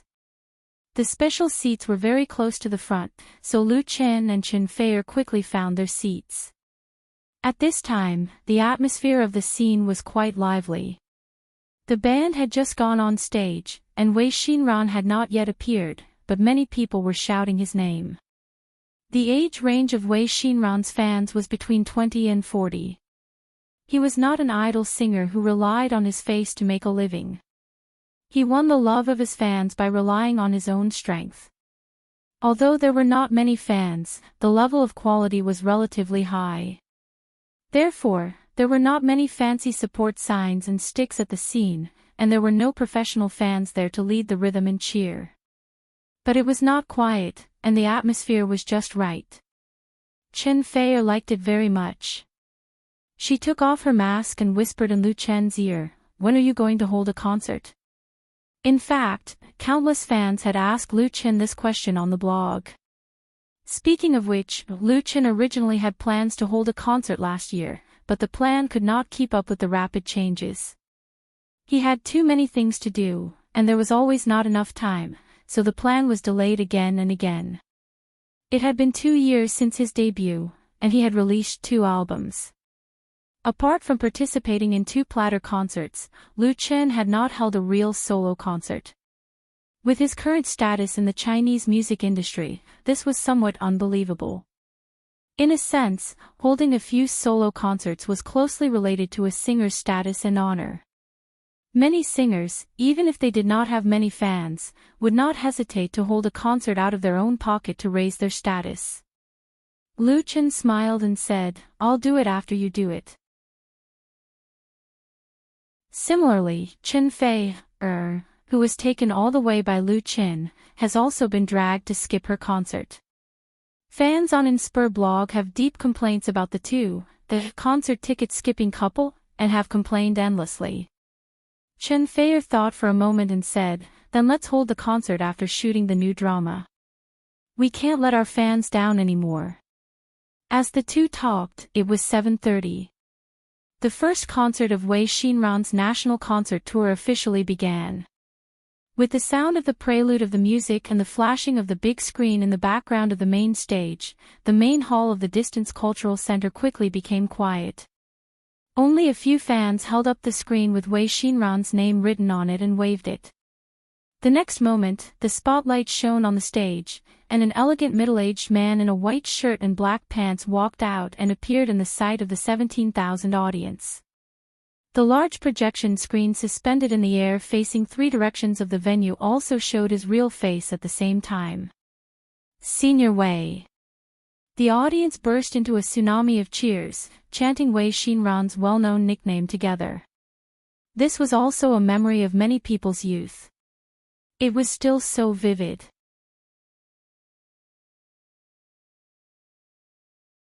Chapter 650.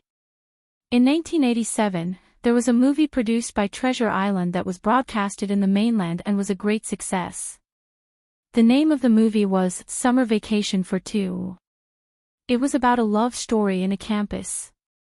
The male lead was Wei Xinran, who was still a little immature at the time. This was also one of his few films. In the movie, Wei Xinran played the role of a high school senior who had just graduated from school. The female lead had always called him Senior. Unexpectedly, this title had accompanied Wei Xinran for 30 years. In the circle, Wei Xinran was like an amiable senior. He was pure and did not like to fight with others. He was happy to help the younger generation, so he had a very good reputation. It was worth mentioning that this senior had been in 3 relationships, but none of them ended well. He was still alone to this day, and the ups and downs in his relationships made people sigh. At this moment, Wei Xinran, who was standing on the stage, had white hair at his temples and wrinkles at the corners of his eyes, but he was wearing a white shirt and black pants. The smile on his face reminded people of the boy in Summer Vacation for Two, who was infatuated with the female lead. Time flew, and everything had changed, but it was as if nothing had changed. Senior Wei. The audience shouted like a tsunami. It was not only because of their love for Wei Xinran, but also because of the memories of their youth. Wei Xinran obviously did not expect this. After a moment of daze, there were crystal tears in the corner of his eyes. This scene was really touching. Chen Fei hugged Lu Chen's arm and said softly, "I used to like Senior Wei. Actually, you and Senior Wei are a bit alike." Lu Chen knew that Chen Fei liked the character in the movie, not the real Wei Xinran. Of course, he would not be jealous. He held his girlfriend's hand and said with a smile, "When we go back, I'll find this movie and let's watch it again." Chen Fei smiled sweetly, feeling only happiness and sweetness. In Summer Vacation for Two, although the male lead finally mustered up the courage to confess to the female lead, it was already too late. The female lead emigrated with her family, leaving behind a lifetime of regret. And now, what she held tightly was her lifetime of happiness. On the stage, Wei Xinran began his performance. Wei Xinran's works were mainly love songs, with a strong 80s and 90s style. They were soothing and touching. Listening to them now, it was full of nostalgia, giving people a very comfortable feeling. His voice was deep and magnetic, and it had the power to soothe the soul. After years of precipitation, it became more and more fresh, and his ability to control the stage was very brilliant. Listening to Wei Xinran's concert was really not tiring at all. There was no need to shout at the top of one's lungs, and there was no passionate accompaniment. Even the drummer in the band was very gentle. For the 17,000 audience, listening to his songs was really a pleasure. After singing 3 songs, Wei Xinran went backstage to change his clothes and went on stage again. He held the microphone and said, "I think everyone should be very familiar with the next song, so I hope to sing it with everyone. What do you think?" "All right." Everyone yelled in response. This kind of interaction on and off the stage was very common in concerts. When the prelude of the song sounded, many of the audience immediately went into an uproar. The melody was too familiar. Drunk for You was Wei Xinran's most famous love song, and it was a work that he wrote himself. It was said that this song was written by Wei Xinran for his first love, and it had a long story. Although it had been decades since it came out, there were still people in KTV who wanted to sing it. Most of the audience at the scene were Wei Xinran's fans. Of course, they were very familiar with Drunk for You, so when Wei Xinran began to sing, they sang or hummed together under the stage. At the same time, the camera arranged at the scene swept across the audience, and the real-time image appeared on the big screen in the background of the stage and 3 other projection screens at the same time, then stopped on a couple. The couple obviously saw their figures on the screen and couldn't help but laugh. The people around them also laughed, waving or rubbing against the camera to show their faces, many of them making faces. Someone reminded him, and the boy turned around, hugged his girlfriend, and kissed her on the cheek. The girl's face suddenly turned red, but she also boldly kissed the boy back. More than 10,000 spectators who witnessed this scene either laughed, applauded, or whistled, pushing the atmosphere of the scene to a climax. The on-site cameraman controlled the camera to continue to look for targets in the audience, and soon locked onto another couple, who should be a couple. After the two found out, they generously hugged and kissed each other, winning bursts of applause. This was called Kiss Cam, which, to put it bluntly, was a kissing game. It first appeared in the NBA in the United States. It was an interactive game for the audience after the game.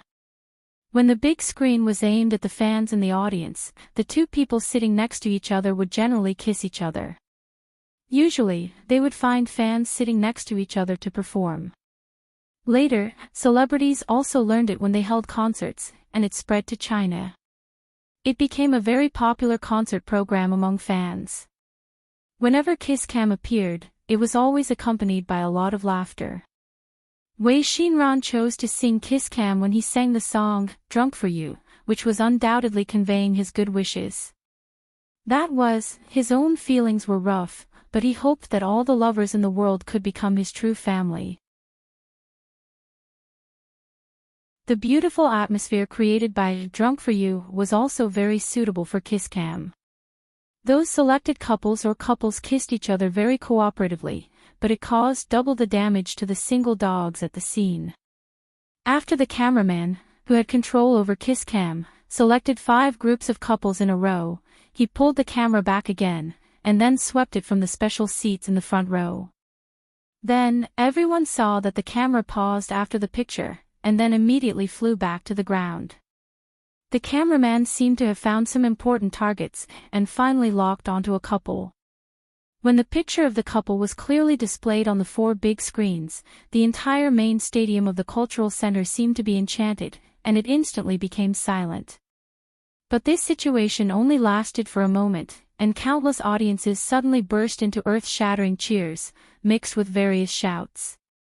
Lu Chen. Chen Fei. That's right, the couple that appeared on the screen was Lu Chen and Chen Fei, who were sitting in the special seats in the front row. Although the audience was all Wei Xinran's fans, no one did not know the two.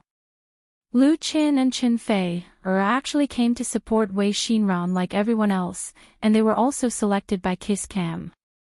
They caught the big fish. Many audience members wanted to give the live cameraman a thumbs up.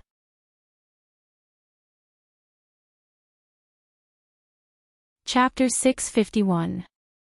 The live audience was in an uproar, which inevitably affected Wei Xinran, who was singing seriously on the stage. But he was a veteran in the circle for many years. What kind of storms had he not seen? Of course, such a scene would not cause him to panic and lose his composure. He only paused his breathing for a moment, but he did not interrupt his singing. Because of his standing position, Wei Xinran did not discover the truth at the first time, but he was wearing a wireless headset, and the staff reminded him in time. After getting the reminder, Wei Xinran naturally turned to look at the big screen in the background, and then he understood immediately. This veteran of the music industry first recognized Chen Fei. Although he did not have a deep friendship with Chen Fei, he still had a very deep impression of this queen of sweet songs, whom he had met several times. In recent years, Chen Fei had become more popular. Not only had she achieved a breakthrough in her singing career, but she had also set foot in the film and television industry and had achieved great success. When Autumn in My Heart and Full House of Romance were broadcast on Taiwan TV, they had set ratings records and had countless fans in Taiwan. Seeing Chen Fei, of course, Wei Xinran could not ignore Lu Chen sitting next to her. Wei Xinran is also no stranger to Lu Chen. This young man, who has risen like lightning in the Chinese music industry, once made several of his old friends in the circle sigh that the new generation replaces the old generation, and the new generation replaces the old. What puzzled Wei Xinran was why this diamond couple in the entertainment circle would appear at his concert. Whether it was Lu Chen or Chen Fei, they were fully qualified to be the most distinguished guests. They could get the best arrangements with just a phone call, and they would definitely make the agency he signed a contract with extremely happy. However, neither Wei Xinran nor his agency had any idea that the two of them would show up. The only explanation was that Lu Chen and Chen Fei paid for their own money to see his concert. It felt like a pleasant surprise that caught him off guard. While pleasantly surprised, Wei Xinran also revealed a smile on his face. This was because this was the Kiss Cam segment of his song, Drunk for You. This incident would definitely make the entertainment headlines tomorrow. Although he was about to bid farewell to the music industry and had long been indifferent to fame and fortune, such an interesting thing appearing at his farewell concert would undoubtedly become a much-told story. Therefore, Wei Xinran did not interrupt his rhythm. He turned around naturally and continued singing. I'm drunk for you, I'm drunk for you. The affectionate singing echoed in the main hall of the distant cultural center, and the 17,000 spectators cheered and applauded, making Lu Chen and Chen Fei, who were originally in the audience, the focus of the whole audience. When his and Chen Fei's images appeared on the screen, Lu Chen knew that they had been exposed. The cameraman's eyes were really sharp. The camera had already swept over, but he still swept it back. Of course, Lu Chen knew that in such a situation, refusing or avoiding it would be a bad choice to ruin his image, so he calmly waved at the camera that had locked onto him. Then, under the cheers of the audience, Lu Chen turned around and hugged Chen Fei, who was blushing. He lowered his head and kissed her lips for a full 3 seconds. In fact, this was not a big deal at all. There were many kissing scenes in Full House of Romance. People all over the country had seen it, so there was no need to care about the audience. If everyone was happy, then that was true happiness. Sure enough, his natural and graceful performance made the audience, who had some kind of bad taste, extremely satisfied. Everyone expressed their support and love with warm applause. The audience sitting around the two were like they had won the lottery, clapping desperately. They really didn't notice it before. After Lu Chen kissed Chen Feier, he sat up straight. Seeing that the camera was still facing him, he smiled and put his palms together to thank the audience. At the same time, he reminded everyone that tonight was Wei Xinran's concert, and he and Chen Feier couldn't steal the show. The cameraman was very experienced. He stopped when he was ahead and changed the camera to a new target. However, what Lu Chen and Chen Feier brought was undoubtedly the biggest climax of the concert. After singing "Drunk for You," the audience applauded thunderously. Wei Xinran's strength was beyond doubt. Even in the games segment of Kiss Cam, he still sang very seriously. His skills accumulated for decades had long reached the point of perfection. After singing, he bowed to the audience to express his gratitude, then raised the microphone and said, "I'm very happy today. I'm happy that so many friends came here to support me. At the same time, I'm also very surprised." After a pause, Wei Xinran said, "I didn't expect that among you, there would be two outstanding peers coming to support me. I'm really touched and excited." The camera turned back to Lu Chen and Chen Feier at the right time. Many of the audience were very surprised because when they saw Lu Chen and Chen Feier before, they thought that they were specially arranged by the concert and that they were guests invited by Wei Xinran. Who would have thought that it was not the case at all? Lu Chen and Chen Feier actually came to watch the concert instead of appearing here as friends and guests. In other words, the two were also fans of Wei Xinran. This made everyone feel honored, so the applause rang out like a tide again, and the momentum was no less than before. Under such circumstances, Lu Chen and Chen Feier had to stand up together, turn around, and thank the audience again. This was the due courtesy. Wei Xinran said with a smile, "Since you're here, we can't let you go. Please choose a representative to go on stage. What do you think?" His little joke made the audience laugh, and then his question was unanimously approved. Okay. It was difficult to refuse such hospitality, so Lu Chen and Chen Feier discussed it and decided that it was more appropriate for them to go on stage. Under the guidance of a live studio staff, he walked to the main stage. Wei Xinran gave Lu Chen a very warm hug. The veteran of the music industry patted Lu Chen on the shoulder and said, "I know you. Your name is Lu Chen." Wei Xinran's humor made the audience laugh out loud again. Lu Chen smiled and said, "Hello, Brother Wei. I'm your fan, Lu Chen." The two had never met before, but they had a certain understanding of each other and had heard each other's songs. Naturally, Lu Chen respected this senior of the music industry very much. Wei Xinran also deserved respect. Wei Xinran held Lu Chen's arm and turned to the audience and said, "Believe me, I really didn't know that Mr. Lu Chen and Miss Chen Feier would come to watch my concert. Speaking of which, it's the first time I've met Mr. Lu Chen, but I like his work very much, and I also admire his talent and character." Countless people listened under the stage.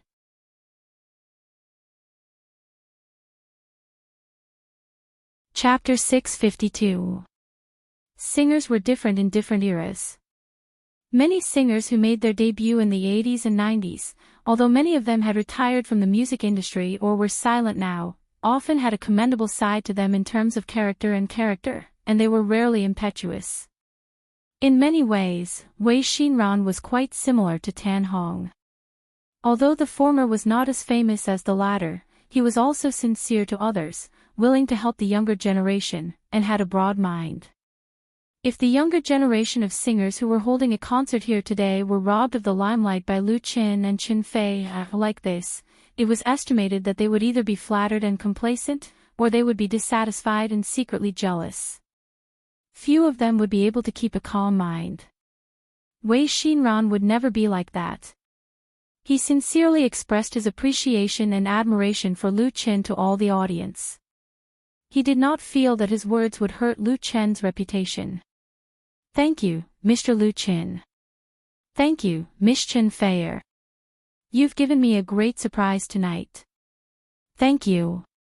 In the audience, Chen Feier was the first to clap his hands. Immediately, there was a wave of applause. Lu Chen was a little embarrassed by this senior's praise. He said, "Big Brother Wei, you're too kind. I really don't deserve it." Wei Xinran smiled and said, "Don't be modest. I won't borrow money from you." The audience, who were applauding, suddenly burst into laughter. Wei Xinran pulled Lu Chen and said, "Since you're here, don't run away. Sing a song for everyone first." Lu Chen thought for a moment and immediately nodded.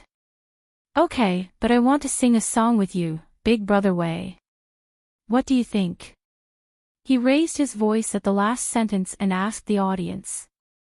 The audience responded enthusiastically, "Okay."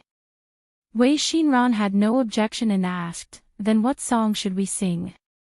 I can sing most of your songs." Lu Chen smiled and said, "Of course we'll sing your song, Big Brother Wei. How about Wish?" Wish was one of Wei Xinran's famous works. The album of the same name had sold millions of copies in the mainland, representing the peak of Wei Xinran's career. They had not sung it yet. Wei Xinran laughed and said loudly, "Then let's sing Wish together." The black Mercedes-Benz drove through the long street, crushing the mottled shadows on the ground. The thick windows blocked out the noise from the outside world, leaving the quiet space for the spacious back seat. Chen Feier leaned against Lu Chen's chest. Her eyes were half closed, her face was flushed, and she was panting heavily. After watching Wei Xinran's concert, when they came out of the Distance Cultural Center, there was a large number of fans waiting outside. If it weren't for the security personnel desperately blocking them, the two of them probably wouldn't have been able to escape until now. Even so, just now, Lu Chen and Chen Fei had run for quite a distance as if they were running for their lives. Fortunately, Zhang Xiaofang came to their rescue in time. Otherwise, it would have been quite troublesome. "I told you to come out earlier, but you didn't listen." Lu Chen reached out and scratched Chen Feier's nose, saying, "I had to see it to the end." Chen Feier slapped his hand away and said coquettishly, "This is Senior Wei's farewell tour. I must see it to the end." The last song was very touching. All the 17,000 people in the audience stood up and sang along with Wei Xinran's Unforgettable. The veteran singer from Treasure Island had tears streaming down his face as he sang, choking with sobs. Chen Feier also cried. Even though they were separated by several generations, as fellow singers, she still felt the same way. As they spoke, the Mercedes-Benz slowly pulled over. Lu Chen looked and said, "We're here." "Ha!" Chen Feier couldn't help straightening up from his arms and looked out of the window in surprise. "Why did we stop here?" This was not the Zicheng garden where they lived at all, but a bustling commercial street. Although it was already past 10 o'clock in the evening, there were still many shops open, and there were many pedestrians coming and going on the road. Lu Chen put on his sunglasses and said with a smile, "There's no mistake. We stopped here." He got out of the car first, and then held the door to hold Chen Feier's hand. Chen Feier asked in a sweet voice, "What are you playing at this time?" Although she said so, she still put on a mask to cover her face and took Lu Chen's hand to get out of the car. It was so inconvenient to be a star. You had to disguise yourself even when you were shopping. But Lu Chen obviously did not choose to take her shopping at this time. He went straight to a closed jewelry store. Chen Feier was puzzled. "What are you doing?" Before she could figure out what was going on, the closed door of the jewelry store suddenly opened, and the lights inside were instantly turned on. Dozens of uniformed salespeople stood behind different counters with smiles on their faces, enthusiastically welcoming the arrival of customers. A receptionist stood behind the door and bowed. "Good evening, welcome to Longda Jewelry." Longda Jewelry was one of the largest chain jewelry brands in China and had a high reputation in the industry. This was the flagship store of Longda Jewelry in the capital. After Lu Chen took Chen Feier into the store, the door was immediately closed again. Chen Feier was not a little girl who had never seen the market. She immediately understood. Lu Chen had planned this a long time ago. He had made an appointment with Longda to come and buy jewelry at night. Otherwise, it would be impossible for them to stay so late to wait for the two of them. Although she felt sweet in her heart, she took off her mask and said softly, "Did you do something bad? You want me to forgive you, so you arranged this." Lu Chen smiled and said, "Feier, we have known each other for 2 years. Ah." Chen Feier was really shocked. She never dreamed that Lu Chen would take her here to buy jewelry for the 2nd anniversary of their acquaintance. Unknowingly, the two had known and been in love for 2 years. When she came to her senses, she was overwhelmed by great happiness and sweetness. Women were emotional creatures. Who could resist such romance? Of course, Chen Feier was no exception. The salespeople of Longda Jewelry looked at Chen Feier with envious eyes. They all knew who the customers who closed the store at night were. They knew exactly how Chen Feier felt at this moment. Lu Chen said, "You can choose whatever you like." Chen Feier couldn't help kissing him on the face to express her love. With Chen Feier's wealth, there was no jewelry that she could not afford in this flagship store of Longda Jewelry. However, Lu Chen's heart was more precious than any diamond or jade. Of course, she would not disappoint Lu Chen's heart. She was full of joy and began to choose in the jewelry store. Finally, she chose the latest diamond necklace designed by a well-known French designer. Lu Chen swiped his card to pay the bill and easily spent millions. After returning home, he also enjoyed the most gentle taste of his girlfriend. It was a charming night.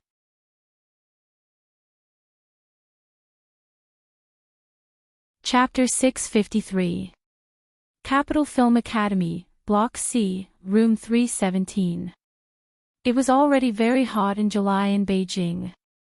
On the 1st, the average temperature in most areas exceeded 30 degrees. The highest temperature in some areas even exceeded 37 degrees. It made people feel the power of summer in the north. Jiang Yangshu was woken up by the heat. He slept very late last night and had been catching up on sleep in the morning. However, he did not sleep well. The air conditioner in the dormitory had stopped working. The enclosed room was stuffy and hot. Jiang Yangshu felt as if he had been fished out of salt water. He was wet and uncomfortable. It was even difficult to breathe. F***CK. The third-year performing arts major in Beijing Film Academy could not help but curse. He turned over and sat up on the bed. The power switch had tripped again. The air conditioner installed in the dormitory was at least 10 years old. It was a real old model. Many of its components were old and would trip from time to time. Although Jiang Yangshu and his roommates reported it to the dormitory management many times, they only sent an electrician to fix it. The problem was not solved at all. Jiang Yangshu turned off the power switch and let the old air conditioner roar again. However, he was not in the mood to continue sleeping. He ran to the bathroom and took a cold shower. After washing away the greasy sweat and heat, Jiang Yangshu felt refreshed. He put on a clean t-shirt and sat in front of the desk. He reached out and turned on the computer. Jiang Yangshu was from Xiangbei. He did not choose to go home this summer. Instead, he stayed in Beijing like most of his classmates, so he was still living in the dormitory. Unlike ordinary college students, students from Beijing Film rarely went home during the summer. It was not only because they missed the prosperity of Beijing, but also because there were many opportunities there. Opportunities to film movies and TV series. In the past 10 years, the domestic entertainment industry had developed rapidly. The number of movies and TV series shot every year was increasing, greatly driving the industry's demand. Of course, that included actors. Beijing Film Academy was the largest professional film school in China and Asia. It was jointly built by the Beijing city government, the State Press and Publication Administration, and the Ministry of Education. It was known as the cradle of Chinese film talents and enjoyed a worldwide reputation. Over the past 60 years, there had been countless film and TV talents who had graduated from Beijing Film. Directors, actors, cameramen. At every school anniversary, half of the big stars in the entertainment industry would come to support them. Therefore, the graduates of Beijing Film Academy are quite popular in the circle. Even if they are still in school, it is not difficult to find a part-time job during the summer vacation. As long as they are willing to put down their pride, it is very simple to enter a small crew to play a guest role or something. Many students of Beijing Film Academy began to make TV dramas and even movies when they were in school. Many of the big stars in the students' films began to become brilliant during their school days. Although they don't have to worry about not being able to make a living, the competition in this industry is also extremely fierce. It doesn't mean that they can have a smooth career all the way with the brand of Beijing Film. A large number of Beijing Film students don't mix well in the circle, and in the end, there are many who change careers. Fate was unpredictable. Talent, ability, connections, luck, all of these could determine one's fate. Diligence and hard work were also very important, and the starting point was even more crucial. Compared to other students, Jiang Yangshu admitted that his appearance was not outstanding, and his talent was not the most outstanding. As for the resources and connections, he did not have any of them. The only thing he could rely on was his own efforts. Therefore, this summer, he decided to go out more. Even if it was just to earn money for a box lunch, as long as he could accumulate some experience and get to know a few people in the circle, it would be completely worth it. A few days ago, Jiang Yangshu had been busy with a small crew. The other party was actually a grassroots crew. A certain second-generation heir wanted to support his little mistress, so he took out money to hire a team of people. Although it was said to be a movie, it was actually a pirated film. It was impossible for it to be released in cinemas. At most, it would be placed on the internet.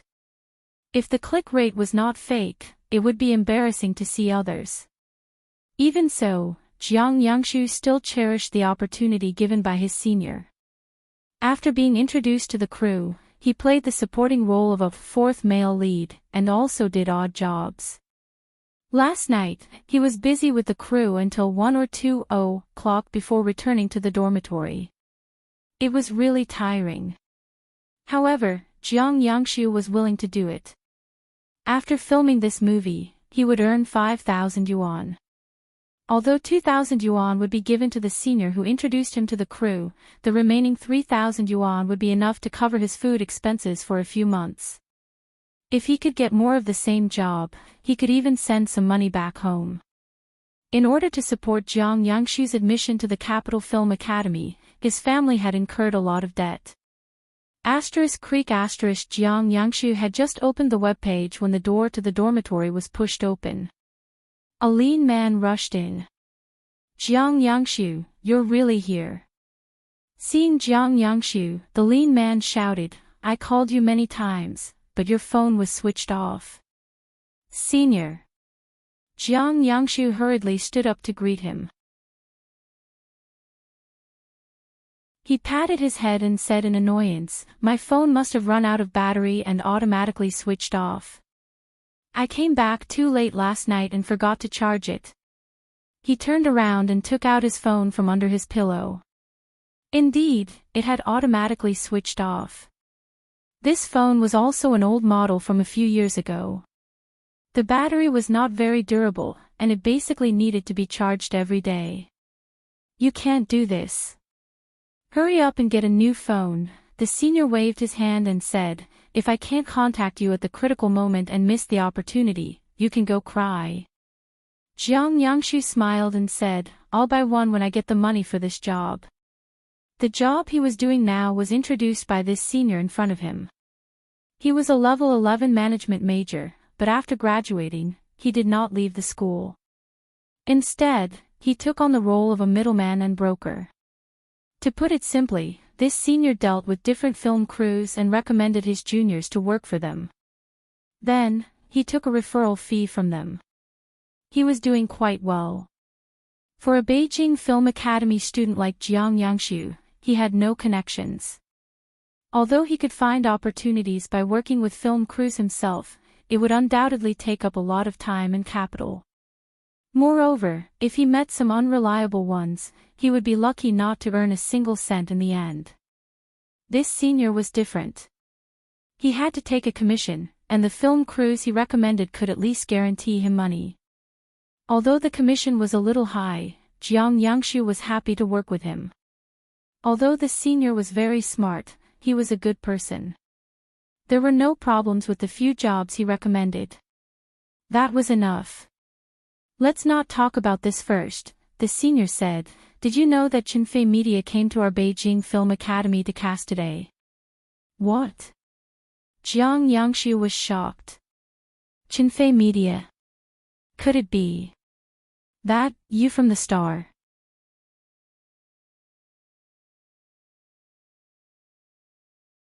Chapter 654. That, you from the Star. In contrast to Jiang Yangshu's inexplicable surprise, the senior sneered. He sat down on the edge of the bed, took out a cigarette from his pocket, and handed one to Jiang Yangshu. Jiang Yangshu waved his hand to show that he didn't need it. He just stared at the other party nervously. The senior didn't care. He lit one himself, took a big drag, and puffed out a smoke ring. After a little addiction, he said, I guess you definitely didn't get the news. Otherwise, you wouldn't have slept in the dormitory. I heard that the school announced it yesterday, but I only found out this morning. He raised his head and looked at Jiang Yangshu with a teasing look. You really don't know. Jiang Yangshu's face was very ugly. Those who were qualified to go to Beijing Film Academy to choose actors were either people with connections or people with ability. Beijing Film Academy had its own pride, and it was absolutely impossible for some grassroots team to come here to swindle people. In such a situation, the school would usually notify interested students to go for an interview. The specific notification was usually completed by the counselors, and some counselors would ask the dormitory head to inform the students. Logically speaking, Jiang Yangshu should have been notified yesterday. But he didn't. Jiang Yangshu's phone must have been charged yesterday. He still clearly remembered that he had called last night, but this morning, it really turned off automatically. So what went wrong? Did the phone not receive the text message? Or could it not get through? Jiang Yangshu didn't dare to think about it carefully. If he thought too deeply, he was afraid that he wouldn't be able to control his anger. Film Academy was different from ordinary universities. The latter was an ivory tower, while the former was the reserve of the entertainment and film industry. It was full of all kinds of things, intricate relationships, and intrigue. It was far from as pure and beautiful as it looked from the outside. In the entertainment media, it was common to see students from a certain film school and students from a certain performing arts class gathering together to talk about friendship. It seemed that everyone was really very friendly and harmonious, but if one really dug into it, Jiang Yangshu knew his own situation. First of all, his relationship with the dormitory head was not very good, and this time, it was Qinfei Media who came to cast You from the Star. You from the Star can be said to have become popular before it was filmed. All kinds of news have already spread on the internet. It is regarded as the most anticipated TV series of the year, and everyone in Beijing Film Academy knows about it. Lu Qin and director Fang Hui once went to Beijing Film Studios to cast the last movie, full of romance, and chose Fan Ning, who was a 14th grade performer at that time. As a result, the latter rose to fame with the help of this TV series and became a newcomer in the circle. So far, she has received 2 TV series and a movie in a row, and even has a number of advertising endorsements. Jiang Yangshu knew Fan Ning, and he knew how glorious she was right now. Now the opportunity came to Beijing Film again, but he didn't know the news. Was it really just a coincidence? Jiang Yangshu's lips involuntarily curled into a cold smile. However, he had no time to care about this. Then, the senior smiled and said, "Go quickly, it's at the small auditorium. You can still make it if you go now." Jiang Yangshu was extremely grateful. If the other party hadn't run over to inform him, he would have missed such a precious opportunity. There was no way he could have redeemed it. "Thank you, senior." The senior patted Jiang Yangshu on the shoulder and said, "What are you thanking me for? I think you're a good person and a friend worth befriending. Just don't forget me when you become rich in the future." In his line of work, he had to be slick and smooth. A person who was down and out today might rise to the top the next day. Who could say for sure? Therefore, he had to earn the money that he needed to earn, and he had to help those who were worth helping within his ability. Moreover, it was as easy as lifting a finger. "Go quickly, I'll wait for your good news." "Okay." Jiang Yangshu agreed and changed into a pair of trousers as fast as he could. He briefly combed his hair in front of the mirror, and then rushed out like a whirlwind, rushing to the small auditorium of the college. He also rushed to his own future. At the same time, Lu Chen and Fang Hui were already sitting in the front row of the auditorium, interviewing the first student. This was the second time the two of them were here to choose actors. The last time they filmed Full House of Romance, it was also Lu Chen and Fang Hui who chose 2 students from Jing'ing. Since Lu Chen's debut, his main achievements in the field of film and television were 2 TV series and 1 movie, not to mention music videos and commercials. Although the themes of his movies and TV works were different, there were many similarities. The scripts were written by Lu Chen himself, and he was also the leading actor. He also composed the arrangement and theme song. In addition, Lu Chen liked to choose newcomers or actors with high cost-performance ratio.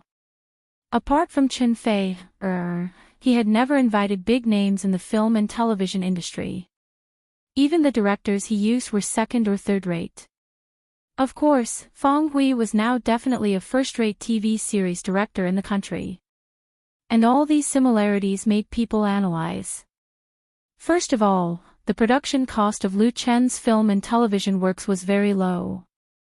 Big expenses in terms of remuneration were less than his competitors.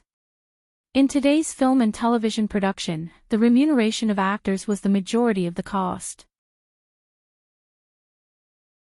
In some films or TV series, the remuneration of actors alone might account for 70% of the budget.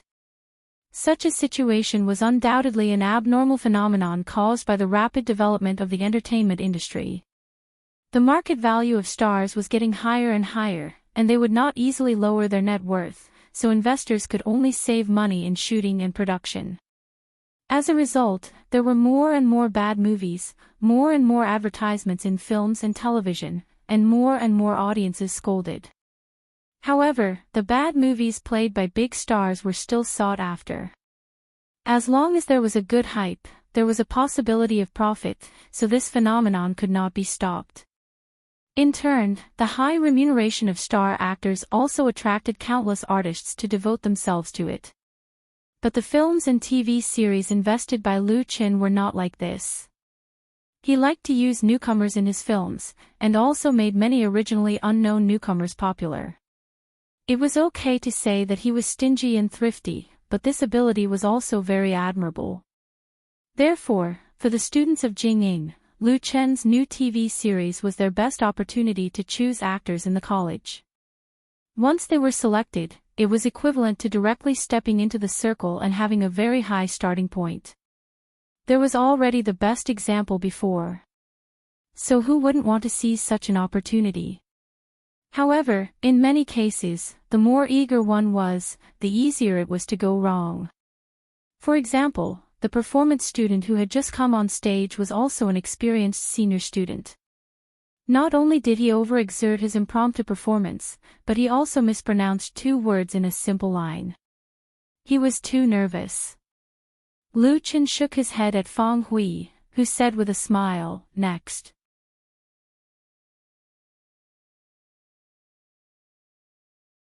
Chapter 655. Accompanying Lu Chen to Beijing Film Studio for casting, Fang Hui was in a very happy mood. Very happy. 2 years ago, Fang Hui was just a second-rate or third-rate director in the film and television industry. Although she had made many films and TV plays, none of them were very popular. There was an unreachable distance between her and those big names in the industry. Although the money she made was not very small, Fang Hui had her own ambitions. The first time she cooperated with Lu Chen was to shoot a music video. It was the music video of the title song of MSN, the most popular girl group in the Chinese music industry. Lu Chen was the male lead in the film. At that time, Lu Chen left a deep impression on Fang Hui. She didn't expect that after that cooperation, Lu Chen actually called to invite her to shoot a TV play. Fang Hui agreed, and then there was Autumn in My Heart. This urban romance drama was a great success and even set a ratings record in South Korea. It also pushed Fang Hui herself to the position of a quasi-A-list TV play director in one fell swoop. After years of persistence, she became famous in one play. At that time, Fang Hui was a little complacent. As a result, she almost missed Lu Chen's second TV play, Full House of Romance. Now that she thought about it, her mentality was really a little out of balance at that time. Fortunately, she came to her senses in time and continued to direct Full House of Romance, making herself truly an A-list director. This time, Lu Chen was preparing to shoot the finale of his urban trilogy. Fang Hui had vacated her schedule early and refused the invitations of many films and TV plays. The loss was so great that her agent was very distressed. According to her agreement with Lu Chen, the salary for directing You from the Star was only twice that of Full House of Romance, which was a big gap from her current net worth. But Fang Hui was willing to endure it. She even told her agent that even if she didn't get a penny, she was willing to direct the TV play and work for Lu Chen for free. Although it was just a joke, it also showed the importance Fang Hui attached to the TV play. Because Fang Hui had every reason to believe that You from the Star would create the peak of her career. With this strong confidence, Fang Hui came to Beijing Film Studio for casting. Her level was different, and her eyes were more picky and strict than when she came last time. You from the Star had a total investment budget of nearly 100 million yuan and a length of 35 episodes. Whether it was the story setting or the plot content, it was far richer than the first two, and the difficulty and requirements of filming were naturally higher. Then the characters in the movie would be very important. The first student from Beijing Film Academy for the interview had been studying in the academy for 3 years. After the summer vacation, he would be a senior student. His appearance was very good, and he also had some acting experience. However, he did not leave a good impression on Fang Hui. There were several problems in a very simple impromptu performance, and he was more nervous than a freshman. Therefore, she could only apologize in her heart and directly said, "Next."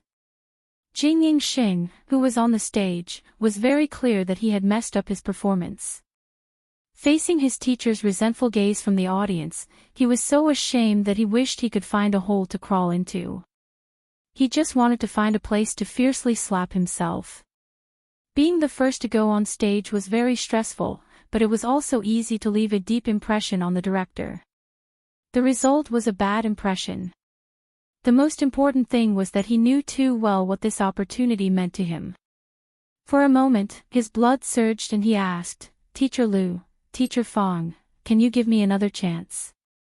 Seeing his remorseful look, Fang Hui couldn't help but feel compassionate and asked Lu Qin next to her with her eyes. Lu Qin shook his head again. It wasn't that he didn't want to give the other party a chance, but that this person was not the ideal candidate in his mind. Sitting on the right side of Lu Qin, Teacher Chen from the Academic Affairs Office of Beijing Film was very good at observing people's words and expressions. He immediately said in a deep voice, "Gao Zhen, pay attention to discipline. The students behind you are still waiting." He must be the bad guy, otherwise, wouldn't it make things difficult for Lu Qin and Fang Hui? And if everyone was like this, then what face would Jing Ying have to speak of?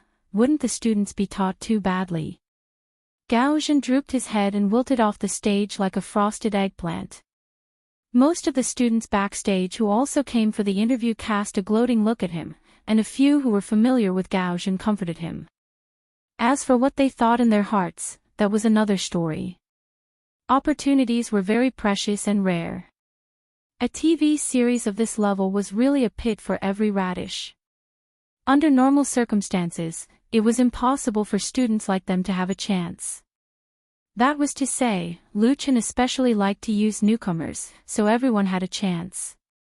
With one less competitor, there would be one more hope. Number 2. The interview started at 8:30 in the morning and lasted until 12:00 at noon. There were as many as 70 or 80 people who signed up. It should be known that there were only 20 or 30 people in a class of the performance department of Beijing Film. It could be said that most of the people came, including a few non-performance students. No one knew who helped them, but they also got the opportunity to interview. Director Fang Hui was in charge of the casting, but she obviously respected Lu Qin's opinion very much. She discussed with Lu Qin from time to time during the interview, and all her words and deeds touched the hearts of the students present. Number 109. Teacher Chen of the Academic Affairs Office moved a little uneasily and said to Lu Qin, "It should be the last one." Lu Qin nodded and said softly, "Thank you for your hard work, Teacher Chen. Let's have lunch together."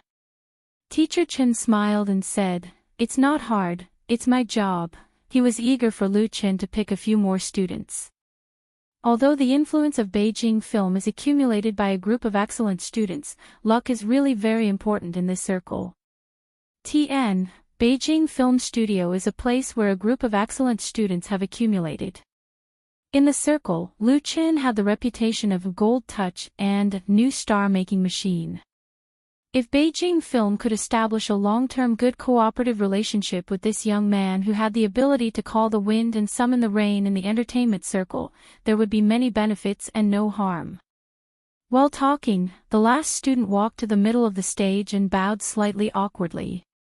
"Hello, teachers, I am Jiang Yangshu, a student of the performance department at the 15th level. Please give me your advice." Well, Fang Hui, who was already a little tired, nodded. She casually flipped through the script in her hand and then said, "Turn to the 10th page of the script and act out the dialogue in it. I will give you 1 minute to prepare." Because there were too many people, the time left for each student to interview was very short, but they all got a short script in advance, so the preparation time was actually very sufficient. "Okay." Jiang Yangshu replied respectfully. He took a deep breath and flipped through the script in his hands as fast as he could. It was as if he had opened his own book of fate.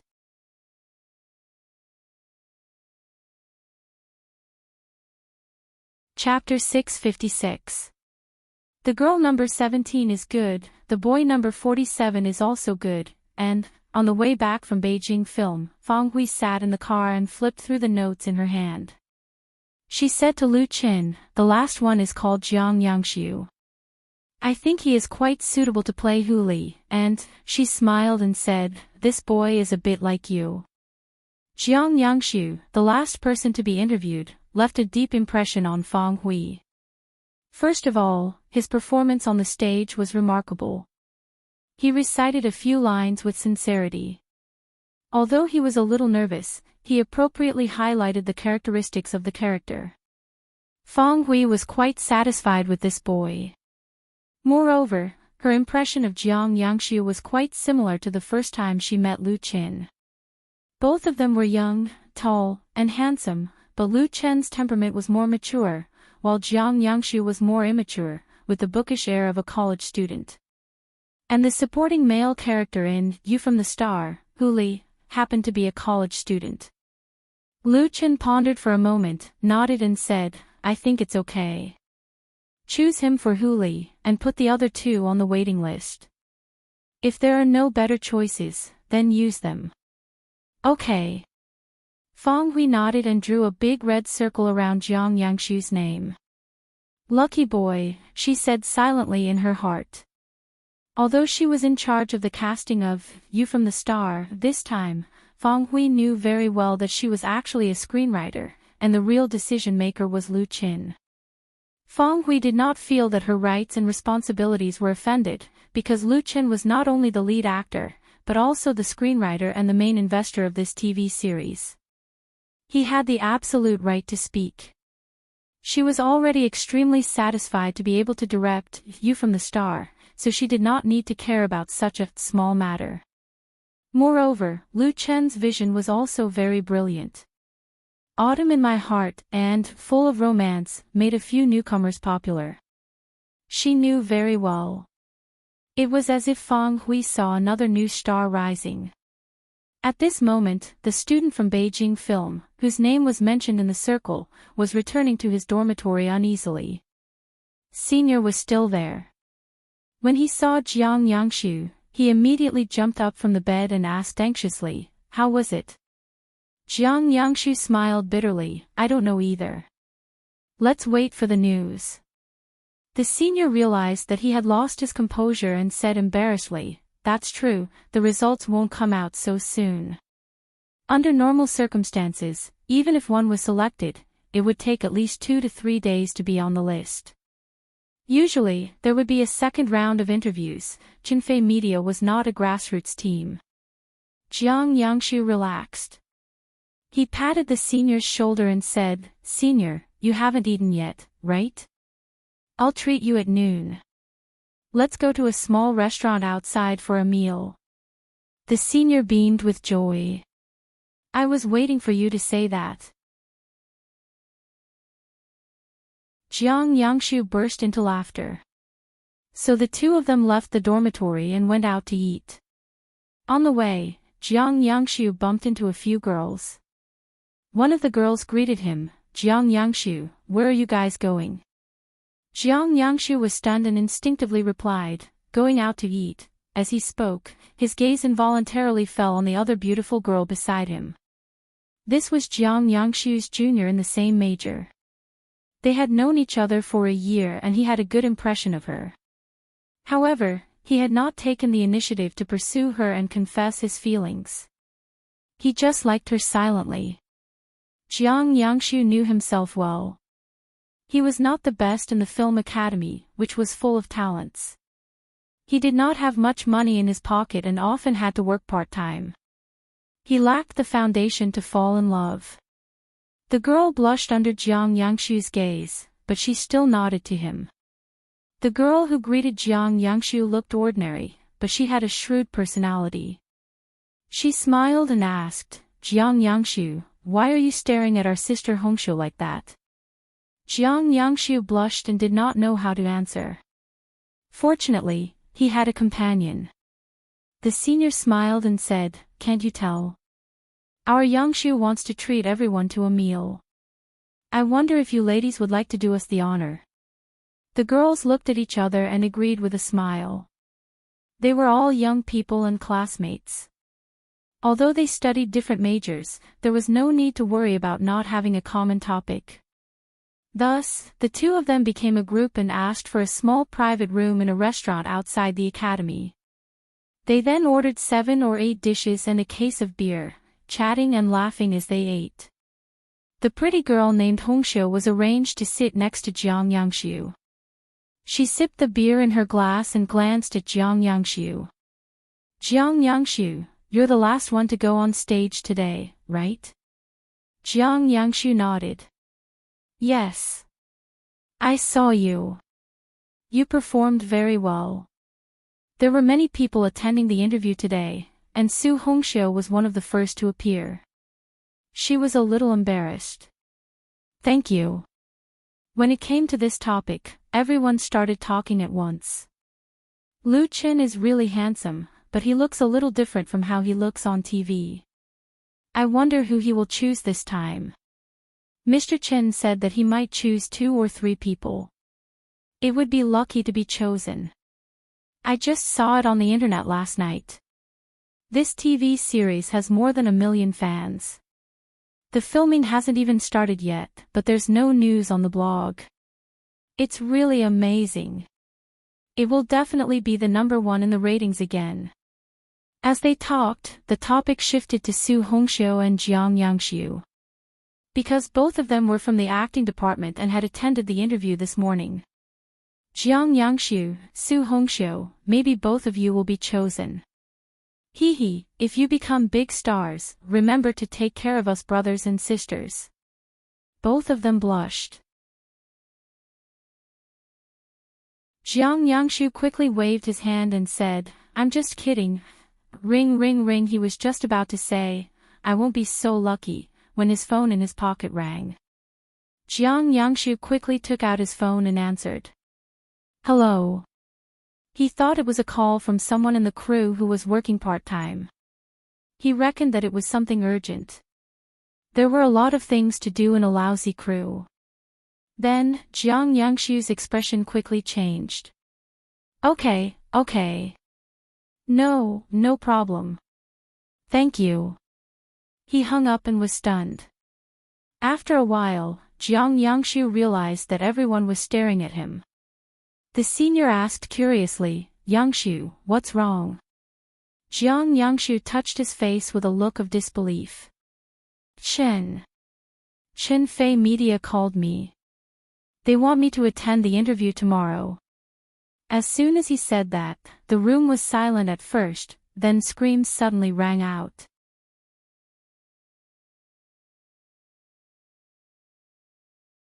Chapter 657. You from the Star had begun casting. The news first came out from Beijing Film.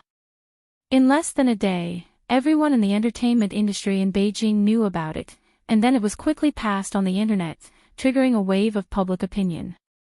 Very few TV series could be like You from the Star, which had already shown the momentum of popularity before it officially started filming. The number of fans on the official V of the Waves blog, which had just been launched, easily exceeded the 1 million mark, making many people in the industry envious and jealous. They had to be convinced. Lu Qin and Qin Fei's popularity was too high. The popular China's Voice had pushed the two to the top of the domestic entertainment industry. With the good reputation created by the first 2 TV series, no one doubted the success of You from the Star. Countless fans cheered loudly, looking forward to the broadcast of the new TV series as soon as possible. Everyone had been waiting for it for a long time. In today's era, attention determined everything for star artists. In order to win the attention of the public, all kinds of hype methods emerged one after another, and repeatedly broke the bottom line. You from the Star was undoubtedly a new, star-produced TV series, so after knowing the news that You from the Star had begun casting, anyone in the industry with a little bit of connections would sharpen their brains to get in and get a piece of the pie, even if it was just to bask in the limelight. Among them, there was no lack of big shots in the industry, through their own agencies or signed entertainment companies, to go through the channels of Qin Fei Media, hoping to be able to play an important role in it.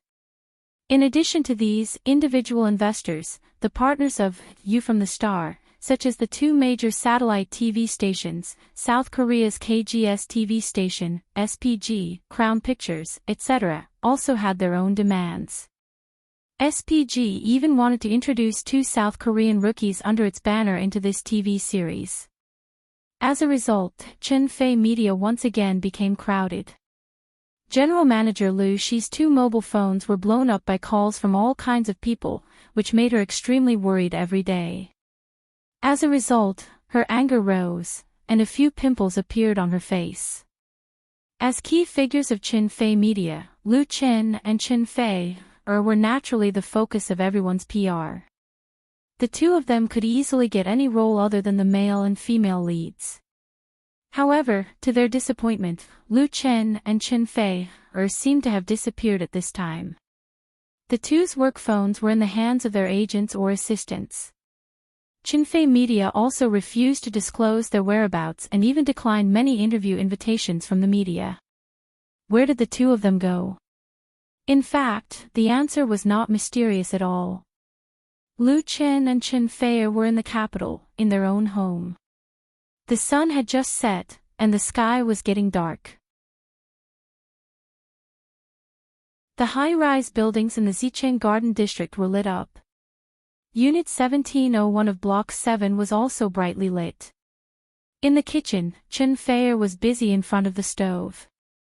On the dining table outside, there were already 2 plates of cooked dishes, a bottle of red wine, and 2 crystal-clear wine glasses.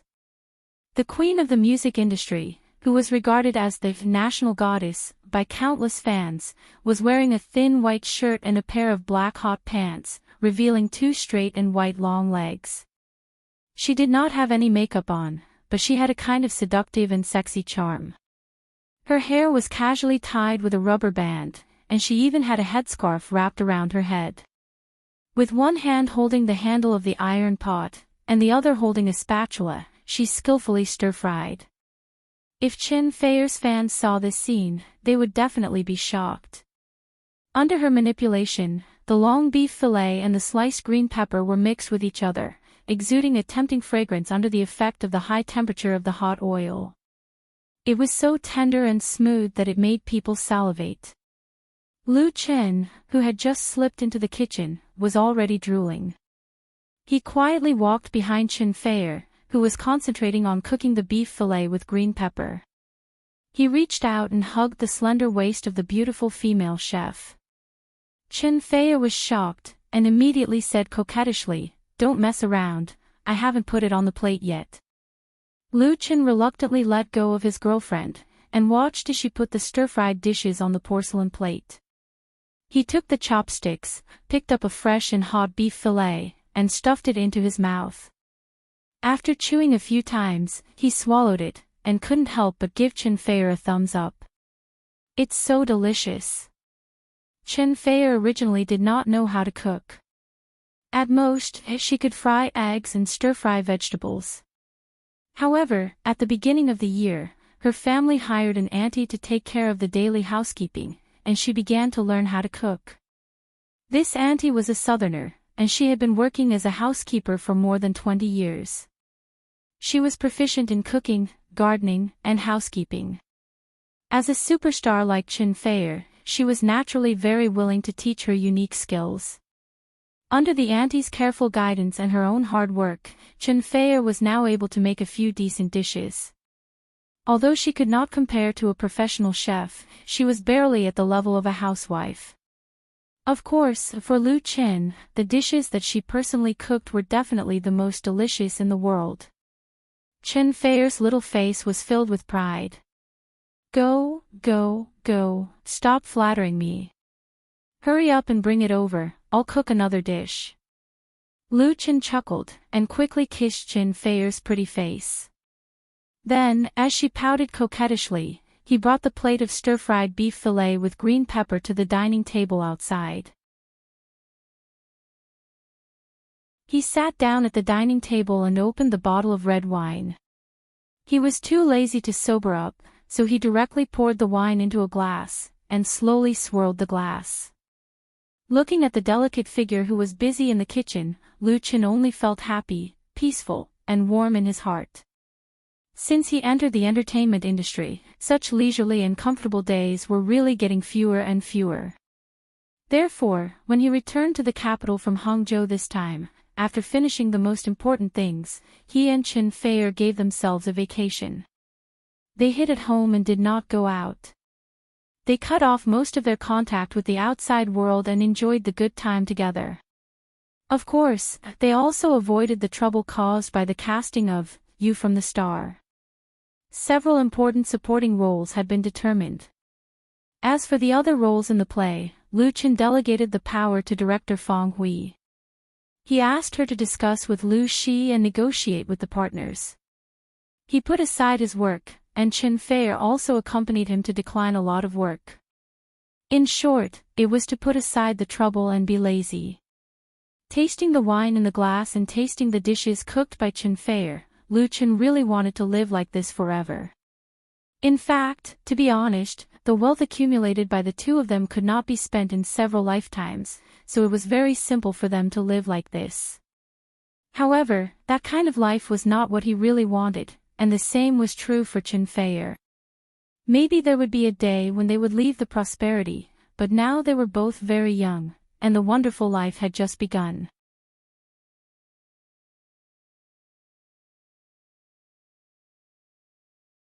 Chapter 658. A plate of steamed sea crab, a plate of sour and spicy potato shredded, a plate of green pepper beef, and the tomato egg soup that Chen Fei finally brought out. It was not very sumptuous, but for Lu Chen, it was completely enough. With a bottle of Bordeaux red wine, the two enjoyed this warm dinner together. After dinner, Lu Chen took the initiative to clean up the dishes, while Chen Fei made a pot of fruit tea. After the meal, the two snuggled up on the sofa in the living room. It was sweet and romantic, just like the time when they first fell in love. Time is a terrible thing. It can easily change everything in the world. When two people get to know each other and fall in love, the initial passion will always disappear.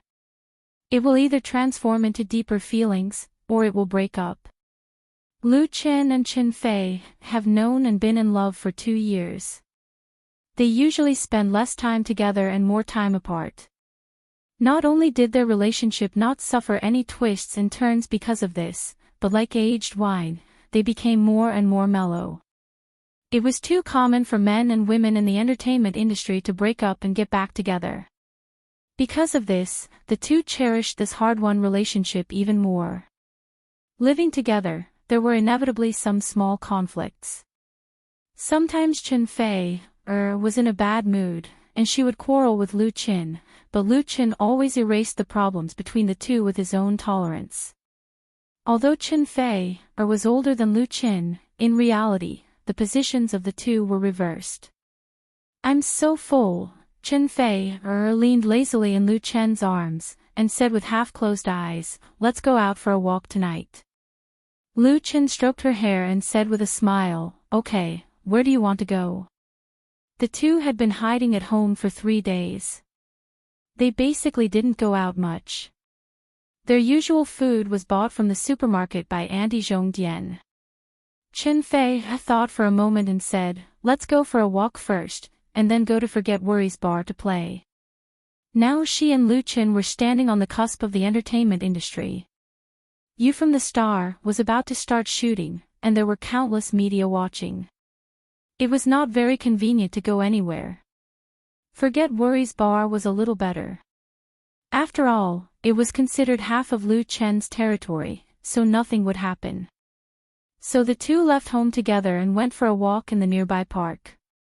When it was almost time, they asked Zhang Xiaofang to drive over and then went to Forget Grass bar. Lu Chen hadn't been to Forget Worries bar for a long time. Today's Forget Worries bar is no longer what it used to be. After Lu Chen held a fan appreciation meeting here last time, Chen Jinhao bought the land next door and expanded the scale. The area of Forget Grass bar was more than double after renovation. There was also a lot of money. Of Lu Chen, of Lu. They also invested a lot of money in the renovation. Not only did they update the audio and video equipment, but they also hired a famous designer in the industry for the interior design. They spent millions in total. Chen Jinhao couldn't come up with so much money, so he pulled Lu Chen to invest 3 million, which increased the latter's shares to 40% and made him a real shareholder. Originally, Lu Chen had 5% of Forget Worries bar's shares, which he exchanged with a song. This anecdote was widely spread in the circle of Ho Hai. Everyone said that Qin Jinhao was lucky and had real foresight.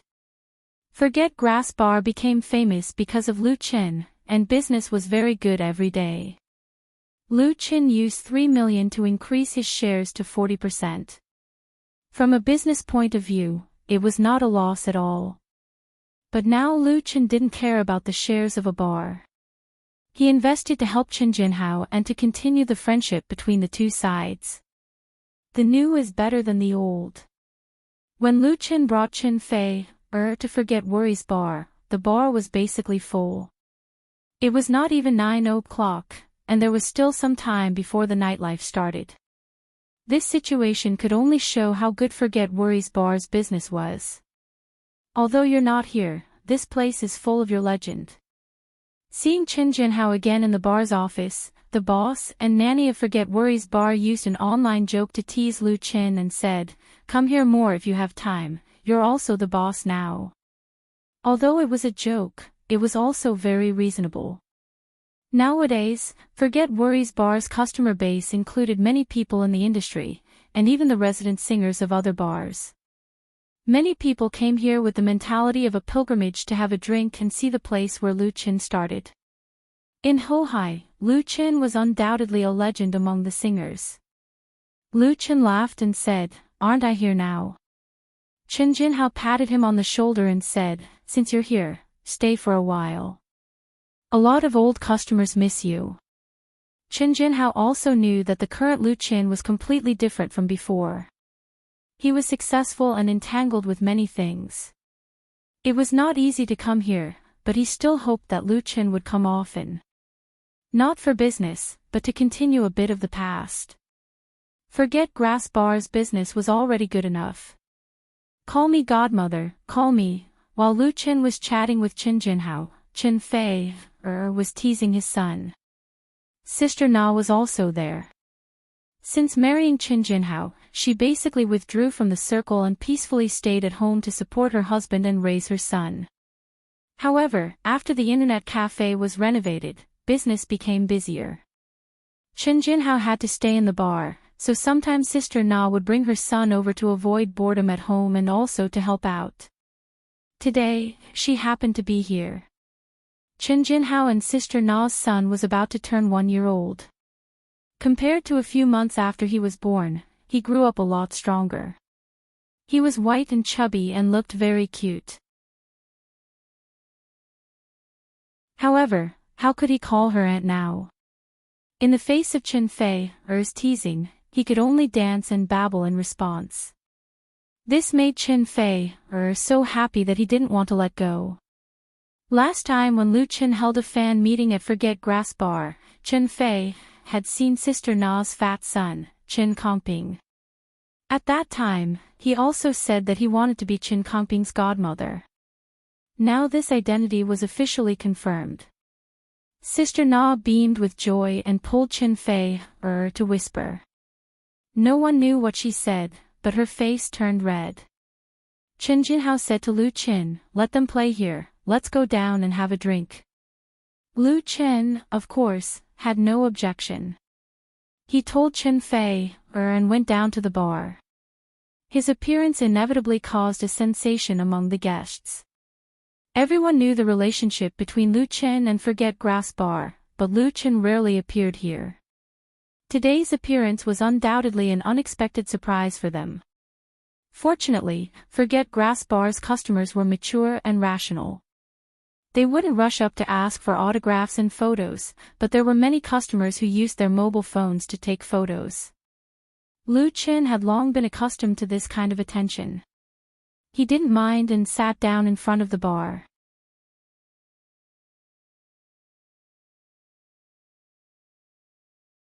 Chapter 659.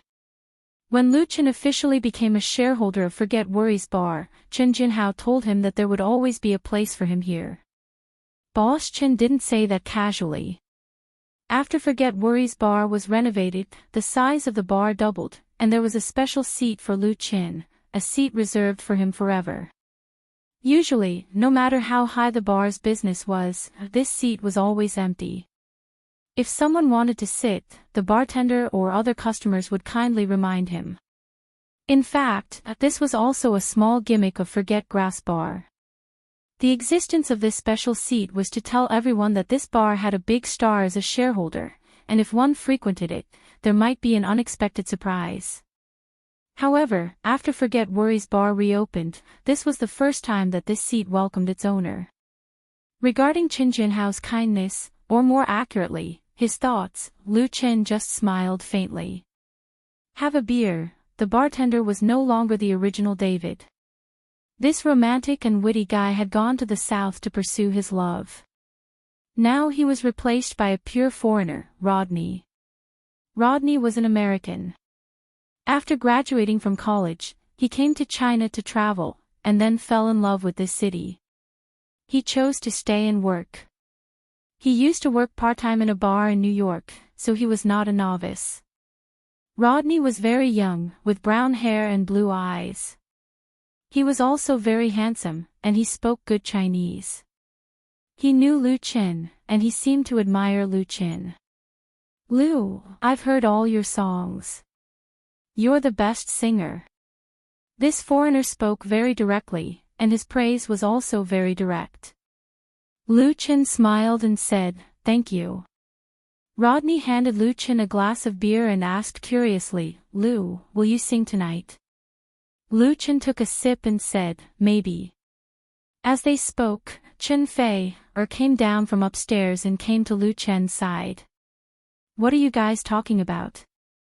Rodney suddenly stared at her and asked with his eyes wide open, "Beautiful lady, may I know your name?" Chen Fei smiled without saying a word. He reached out and held Lu Qin's arm. Rodney couldn't hide his disappointment. "Oh, so you're Lu's girlfriend. Do you have any sisters?" Lu Qin and Chen Fei both laughed. This guy was really interesting, his skin was really thick. At this time, a singer appeared on the stage with a guitar. When the Forget Grass Bar was renovated, a huge sum of money was invested in upgrading the audio and video equipment. The original performance stage was also remodeled, with a new background screen. The lighting and other effects were much better than before. The singer looked to be in his 20s. He was not very tall and wore a t-shirt and jeans. His long hair hung down to his shoulders, and his facial features were sharp and handsome. He had the temperament of a prodigal son. He was obviously quite popular in Forget Worries Bar. As soon as he appeared, he attracted the attention of many customers. Among them, there were many young girls who cheered and applauded as if they had come specifically for him. Qin Jinhao introduced him to Lu Qin. Xiao Zhuang, a new singer. He has a bit of talent and can sing folk songs very well. Lu Qin nodded. The singer called Xiao Zhuang sat down on a stool. He didn't respond to the fans' calls and adjusted the guitar. Then he raised his head and coolly said into the microphone, "The Golden Age of Youth." The song he was singing was "The Golden Age of Youth" from Lu Qin's You Who Sat Next to Me album. It's the end of spring again in May. There aren't many people in the early morning market. Children sing in front of the door. The sun warms the river. Willow catkins blow in the wind. People under the tree's shadow want to sleep. People who are silent start to be happy. Take off the winter puppet, my melancholy white shirt. Since the release of The Golden Age of Youth, it has been regarded as a masterpiece among Lu Qin's folk songs. With the resurgence of folk songs, it has been covered by many singers. In the past 2 years, there has been a nostalgic trend of folk songs in the Chinese pop music industry. The beginning of the trend was Lu Qin's You Who Sat Next to Me, which established his position in the music industry. A large number of followers have emerged. This isn't a bad thing. The biggest problem facing the Chinese music industry is the lack of original works. Everyone is trying to cover and imitate the works of Europe, America, Japan, and South Korea. Fast songs and catchy songs are very popular. The situation of homogenization is very serious. But what Lu Qin brought is not only a folk style, but also an original style. His works are all original works, which also let people in the industry truly feel the power of originality. As a result, the status of songwriters in the industry has been improved big. More singers want to prove themselves through original works, and at the same time establish their own personality and voice. In this regard, a music critic mentioned on his Waves blog that Lu Chen has not only brought 2 best-selling original albums to the Chinese music industry, but he has also changed the industry's atmosphere to a large extent. He has stirred up turbid and cleared up turbid, so that Chinese pop music can regain its pride and dignity. Such praise may be a little exaggerated, but Lu Chen's influence on the music industry is real. The golden age of youth is not difficult to sing, but because there are many people singing it, it is not easy to sing the feelings and charm expressed in this song and to conquer the picky fans and listeners. Because of Lu Chen's original singing and interpretation, it has set a benchmark that is very difficult to reach for this song. But this singer, Xiao Zhuang, sings very well. He plays the guitar very skillfully, the intonation is impeccable, and his singing style has its own characteristics.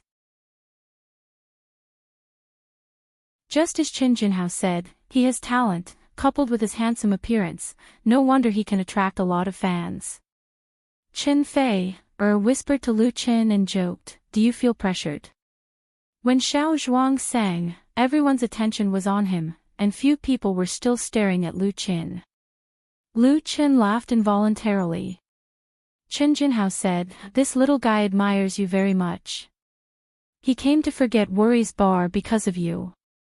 According to Qin Jinhao, this is not a Beijing drifting singer, but a rich second generation who likes music. The guitar he uses is the highest quality of the hundreds of thousands of yuan. He did not come to forget worries bar to make money. Qin Jinhao said, "If you like him, you might as well sign him.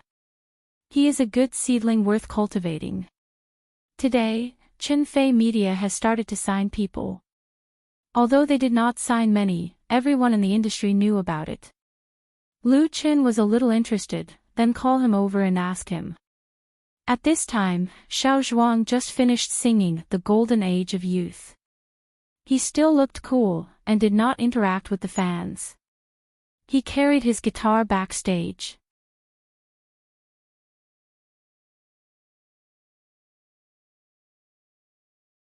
Chapter 660. Lu Chen, long time no see. When are you going to release a new album? I'm going to buy a few more as a souvenir. If you have time, come to Nepenthes Bar often. Everyone misses you. Yeah, many customers came over to greet Lu Chen warmly. They were all regular customers of Nepenthes Bar. It could be said that they had watched Lu Chen go from a small part-time singer to a big shot in the entertainment industry. Lu Chen smiled and greeted them one by one, not neglecting any of them. Lu Chen's friendly and easygoing attitude made everyone feel very comfortable. Although he was successful and famous, he didn't put on the airs of a big star. Moreover, he didn't forget these old customers, and even called out their names. As they spoke, the singer who sang The Bright Times of Youth, Xiao Zhuang, walked over from behind the bar. He changed into a jacket inlaid with silver accessories, still holding the guitar in his hand, and bowed respectfully to Lu Chen and the others. Teacher Lu Chen, Teacher Chen Fei, Brother Kenho. Lu Chen and Chen Fei both smiled and replied respectively, "Hello." Qin Jinhao nodded and smiled. "Haven't you always wanted to meet Lu Chen? Today, your wish has been fulfilled." Xiao Zhuang looked at Lu Chen and said, "Teacher Lu Chen, I'm a fan of yours. Can I have your autograph?" His gaze was very passionate, and there was a trace of admiration in his eyes. With the help of the light from the bar, Lu Chen looked at him seriously. He looked very young up close, probably no more than 20 years old. His facial features were handsome, and his skin was fair. His appearance was very good, and he even had an ear stud in his left ear, which was the most popular style in the entertainment industry, little fresh meat. Of course, Lu Chen would not reject his small request. "Sure, where do you want to sign?" Just sign here." Xiao Zhuang was obviously prepared, and immediately handed over the guitar and a microphone pen with a smile. Lu Chen chuckled and reached out to take his guitar. Lu Chen had a deep understanding of guitars. Although his most cherished guitar was the one given to him by his sister, he had also bought several other guitars after his debut. Seeing a good guitar, he couldn't help but be excited. Xiao Zhuang's guitar wasn't a branded one, but a custom-made one. Through the sound hole, you could see the engraved metal signature embedded in the guitar case. The material used was exquisite, and it was definitely of the highest quality. Such custom-made guitars usually cost tens of thousands of dollars, and the best ones cost tens of thousands of dollars. If it was the work of a real master, it would be a priceless treasure. An ordinary singer would not be able to afford this guitar even if they worked hard for a few years in Beijing. Just as Qin Jinhao had said, Xiao Zhuang was a rich second-generation heir who did not lack money. Lu Chen praised, "A very good guitar." Xiao Zhuang immediately said, "Mr. Lu Chen, if you like this guitar, then I'll give it to you." Lu Chen, Chen Fei, and Qin Jinhao all laughed. Lu Chen shook his head and said, "A gentleman does not take what others like. Also, this guitar is too expensive. I wouldn't dare accept it." As he said that, he took the microphone pen and wrote his name and the date on the right side of the guitar.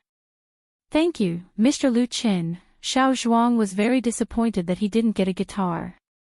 He took the guitar that Lu Chen handed back to him and asked eagerly, "Will you be going on stage later?" Lu Chen raised his glass and smiled. "I'm just here to sit down tonight. How about you sing a few more songs?" Xiao Zhuang was disappointed again, but he didn't pester him any further. Instead, he said politely, "Then I'll go backstage to prepare. Mr. Lu Chen, Mr. Chen Fei, goodbye." Lu Chen nodded and said, "Okay." Seeing Xiao Zhuang's silhouette leave, Qin Jinhao asked Lu Chen, "What do you think?" Lu Chen couldn't help but laugh. "Brother Kenho, this isn't your style." He wasn't an idiot.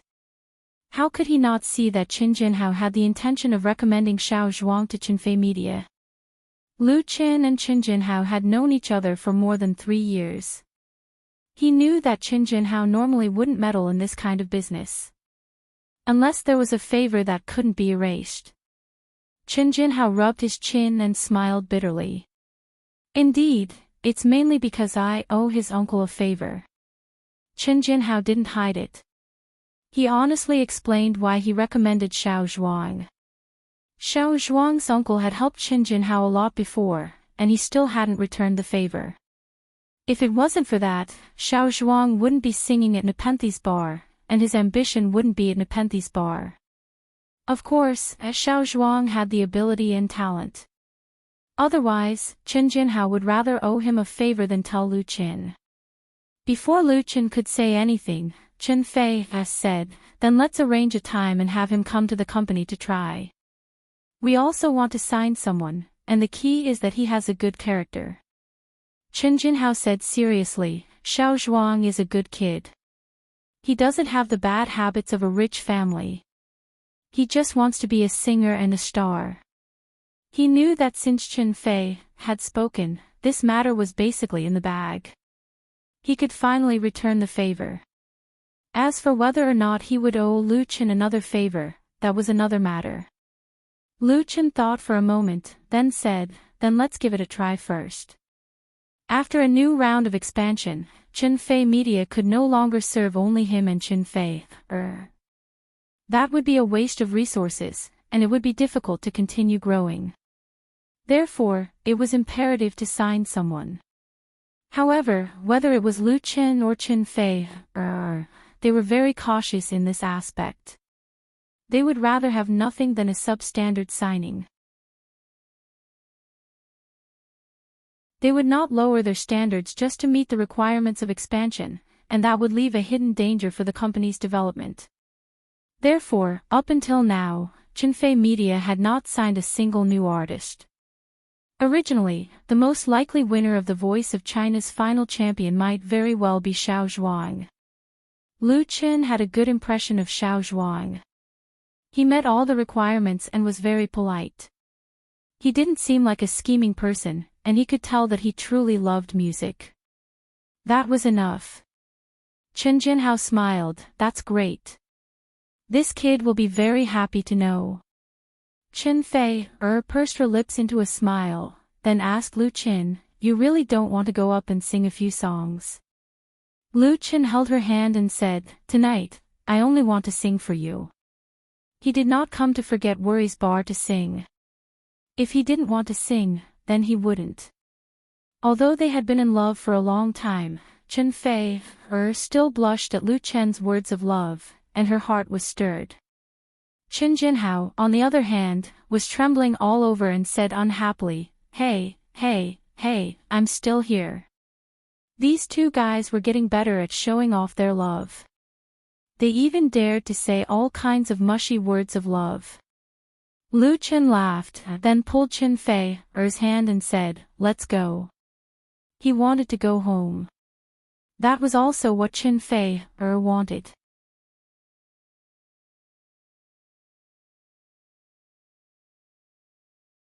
Chapter 661. On July 25th, the modern urban romantic comedy, You from the Star, jointly produced by Qinfei Media, Beijing Television, Shandong Satellite TV and other units, held a startup ceremony at the Shangri-La Hotel in Beijing. It was said to be a startup ceremony, but in fact, it was a meeting between the main cast and the media. Because of the high popularity of You from the Star on the internet, this meeting attracted hundreds of media outlets, big and small, all over the country, and the dispatched reporters crowded the conference hall on the top floor of the Shangri-La Hotel. Under the witness of these media reporters, Lu Shi, general manager of Qinfei Media, announced that You from the Star had officially started shooting, and together with several important people, they personally lifted the red cloth covering the camera.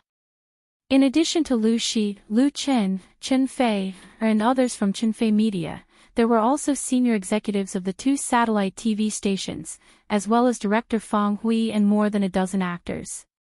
After the simple and grand ceremony, Lu Chen, as the core character of the TV series, was immediately surrounded by reporters from all walks of life, and he was almost drowned by interview microphones with logos.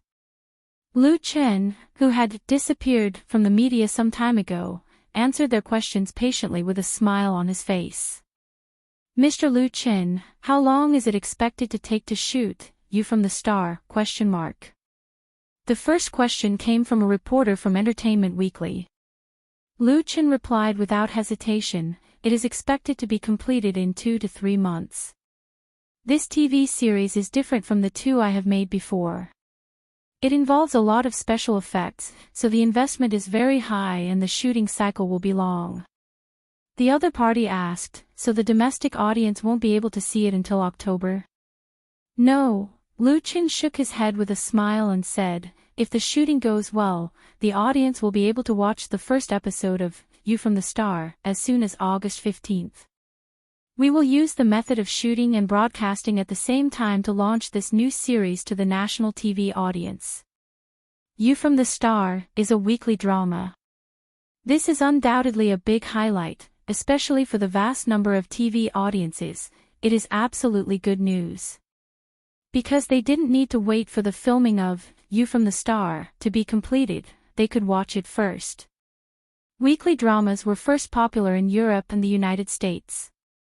The concept of weekly dramas was not only defined by the broadcast cycle. From shooting, production, publicity to the broadcast cycle, a series of processes were completely different from daily dramas.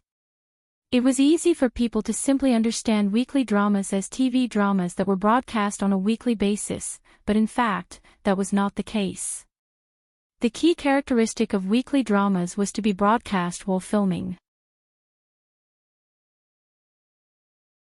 Domestic TV dramas were influenced by European and American TV dramas.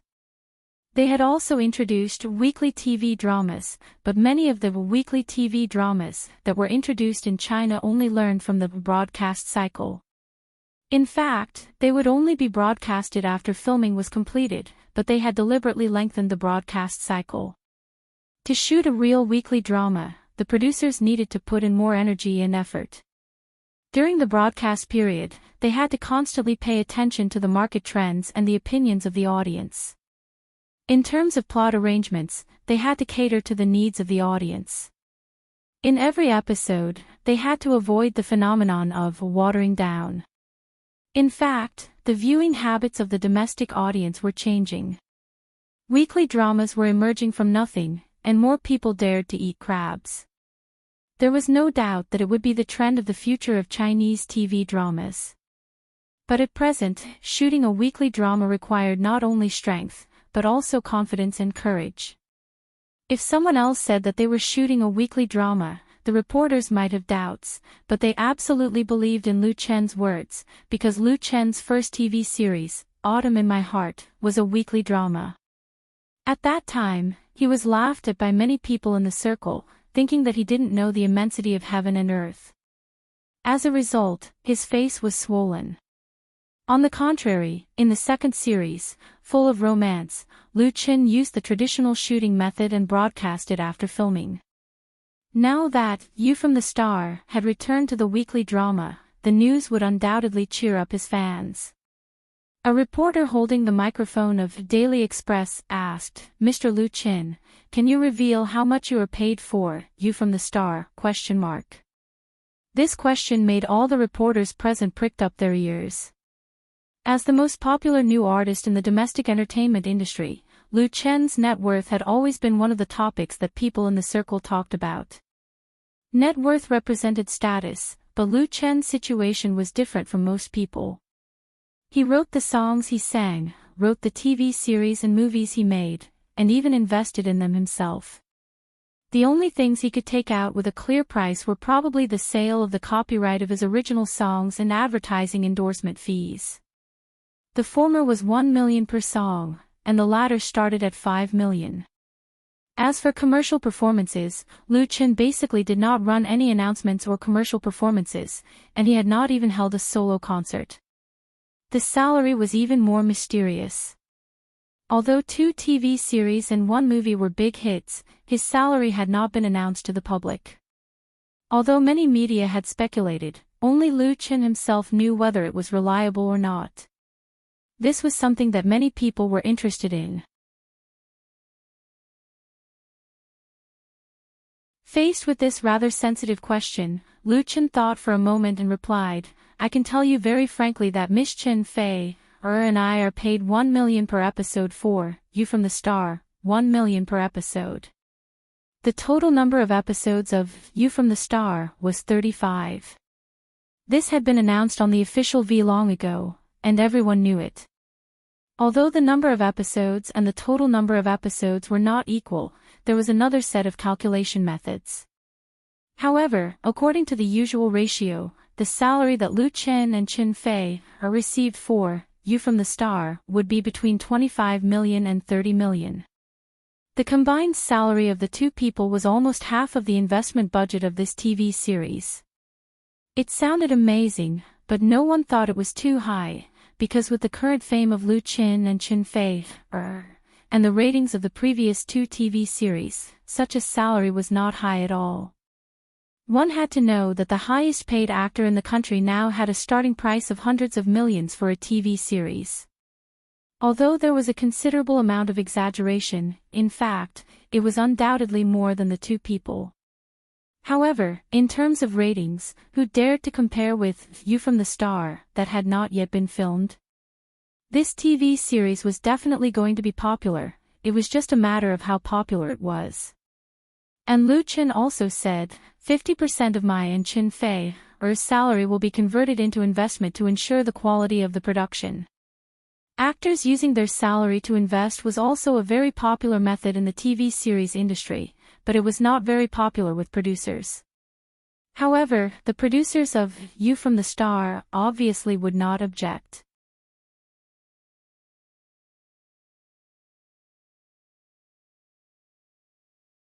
Chapter 662. There were so many reporters, so Lu Chen couldn't answer all their questions. After dealing with the interviews from a few important media outlets, he found an excuse to leave the scene.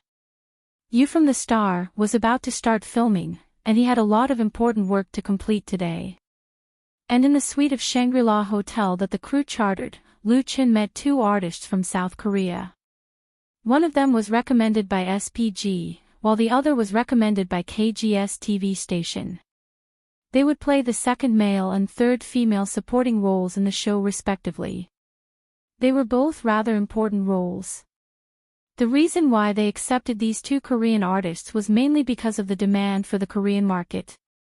They wanted to further increase the viewership ratings of the new show in Korea, and also because of the request from their partners.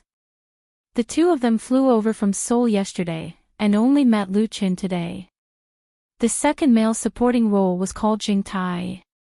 He was 21 years old this year, tall, handsome, and very sunny. He was a celebrity that SPG had carefully nurtured. He had just debuted this year, and was already quite famous in Korea. However, he didn't have any outstanding works yet. That was why SPG tried their best to push him into the cast of You Star, with the intention of making Jing Tai soar through the show and become the new leader of SPG. Apart from participating in the filming of You Star, SPG also asked Chinfei Media for the cover rights of many of Lu Chen's pop music works at a high price to build Jing Tai's brand image. In the past, it was very rare for a famous Korean management company to ask for the rights of pop songs from China. That was because it was usually the local record companies who bought the works from Korea for their singers to cover. In terms of pop music, Koreans had always been very proud. Even though they also had a history of imitating and singing European, American, and Japanese songs, the Korean entertainment industry had now surpassed Japan and was spreading its influence throughout Asia. Therefore, SPG's request was undoubtedly very embarrassing for Lu Qin and Chinfei Media. Jing Tai, who was recommended by SPG, wasn't an ordinary person either. He could speak fluent Chinese and was very humble and polite in front of Lu Qin, treating Lu Qin like his teacher. In comparison, Jean Jina, who was recommended by KGS TV station, was much worse. Even though she was very beautiful and had a good figure, her Chinese was stuttering and her conversation with Lu Qin was very tense. After a brief chat with the two artists from South Korea, Lu Qin led the crew of Xingyu to China Film City in Huairou District without stopping, and devoted himself to the shooting of the new drama on the same day. China Film Huairou Film City was a film filming base invested by China Film Group in 2010. It was also the largest film city in Beijing. Although it wasn't as large as the three major film cities, the facilities were quite good. Most importantly, its location was very good. It could be reached directly by taking the subway line 7, and it was also connected to the Ring Highway.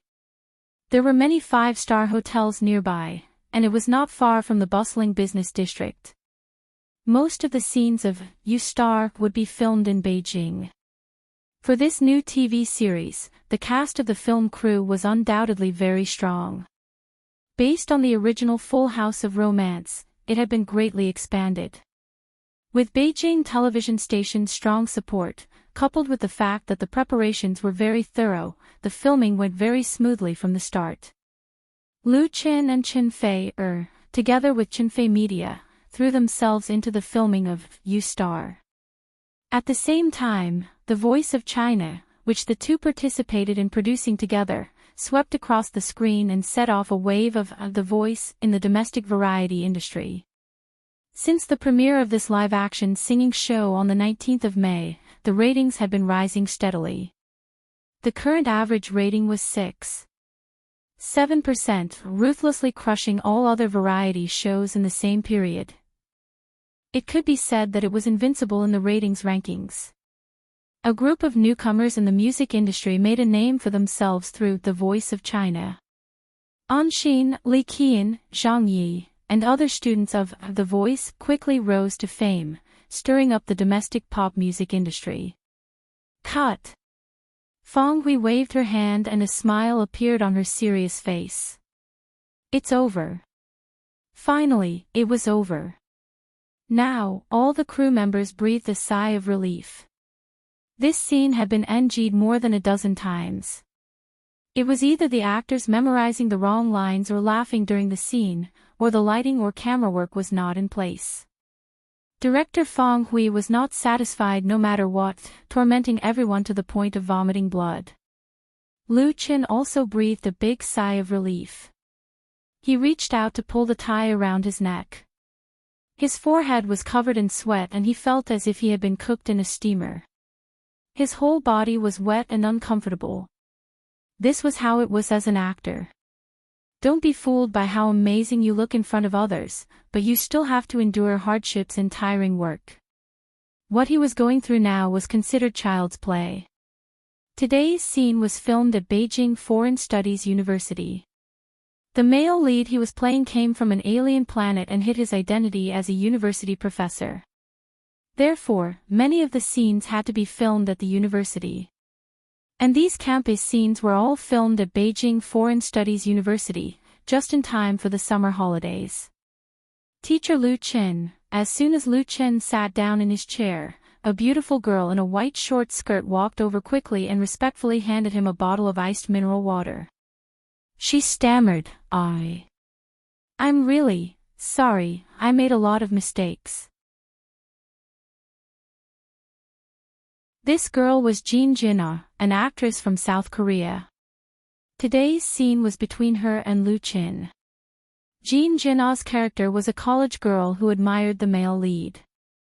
She was not very experienced in acting and was a little nervous. At least 5 or 6 NGs were caused by her. Lu Qin took the mineral water from her and smiled. It doesn't matter. Everyone makes mistakes. As long as you correct them in time and don't make them again next time, it will be fine. Your performance today was very good. Lu Qin's encouragement made Jin Jin-ah's pretty face blush. She looked at Lu Qin shyly, bowed and whispered, Teacher Lu Qin, I want to invite you to dinner tonight. I don't know. The voice of this South Korean actress was very charming. Although her Chinese was not good, her soft voice had a different kind of temptation, which made people feel itchy when they heard it. And the way she looked at Lu Qin, there was undisguised admiration in her eyes. Lu Qin was not an insensitive man.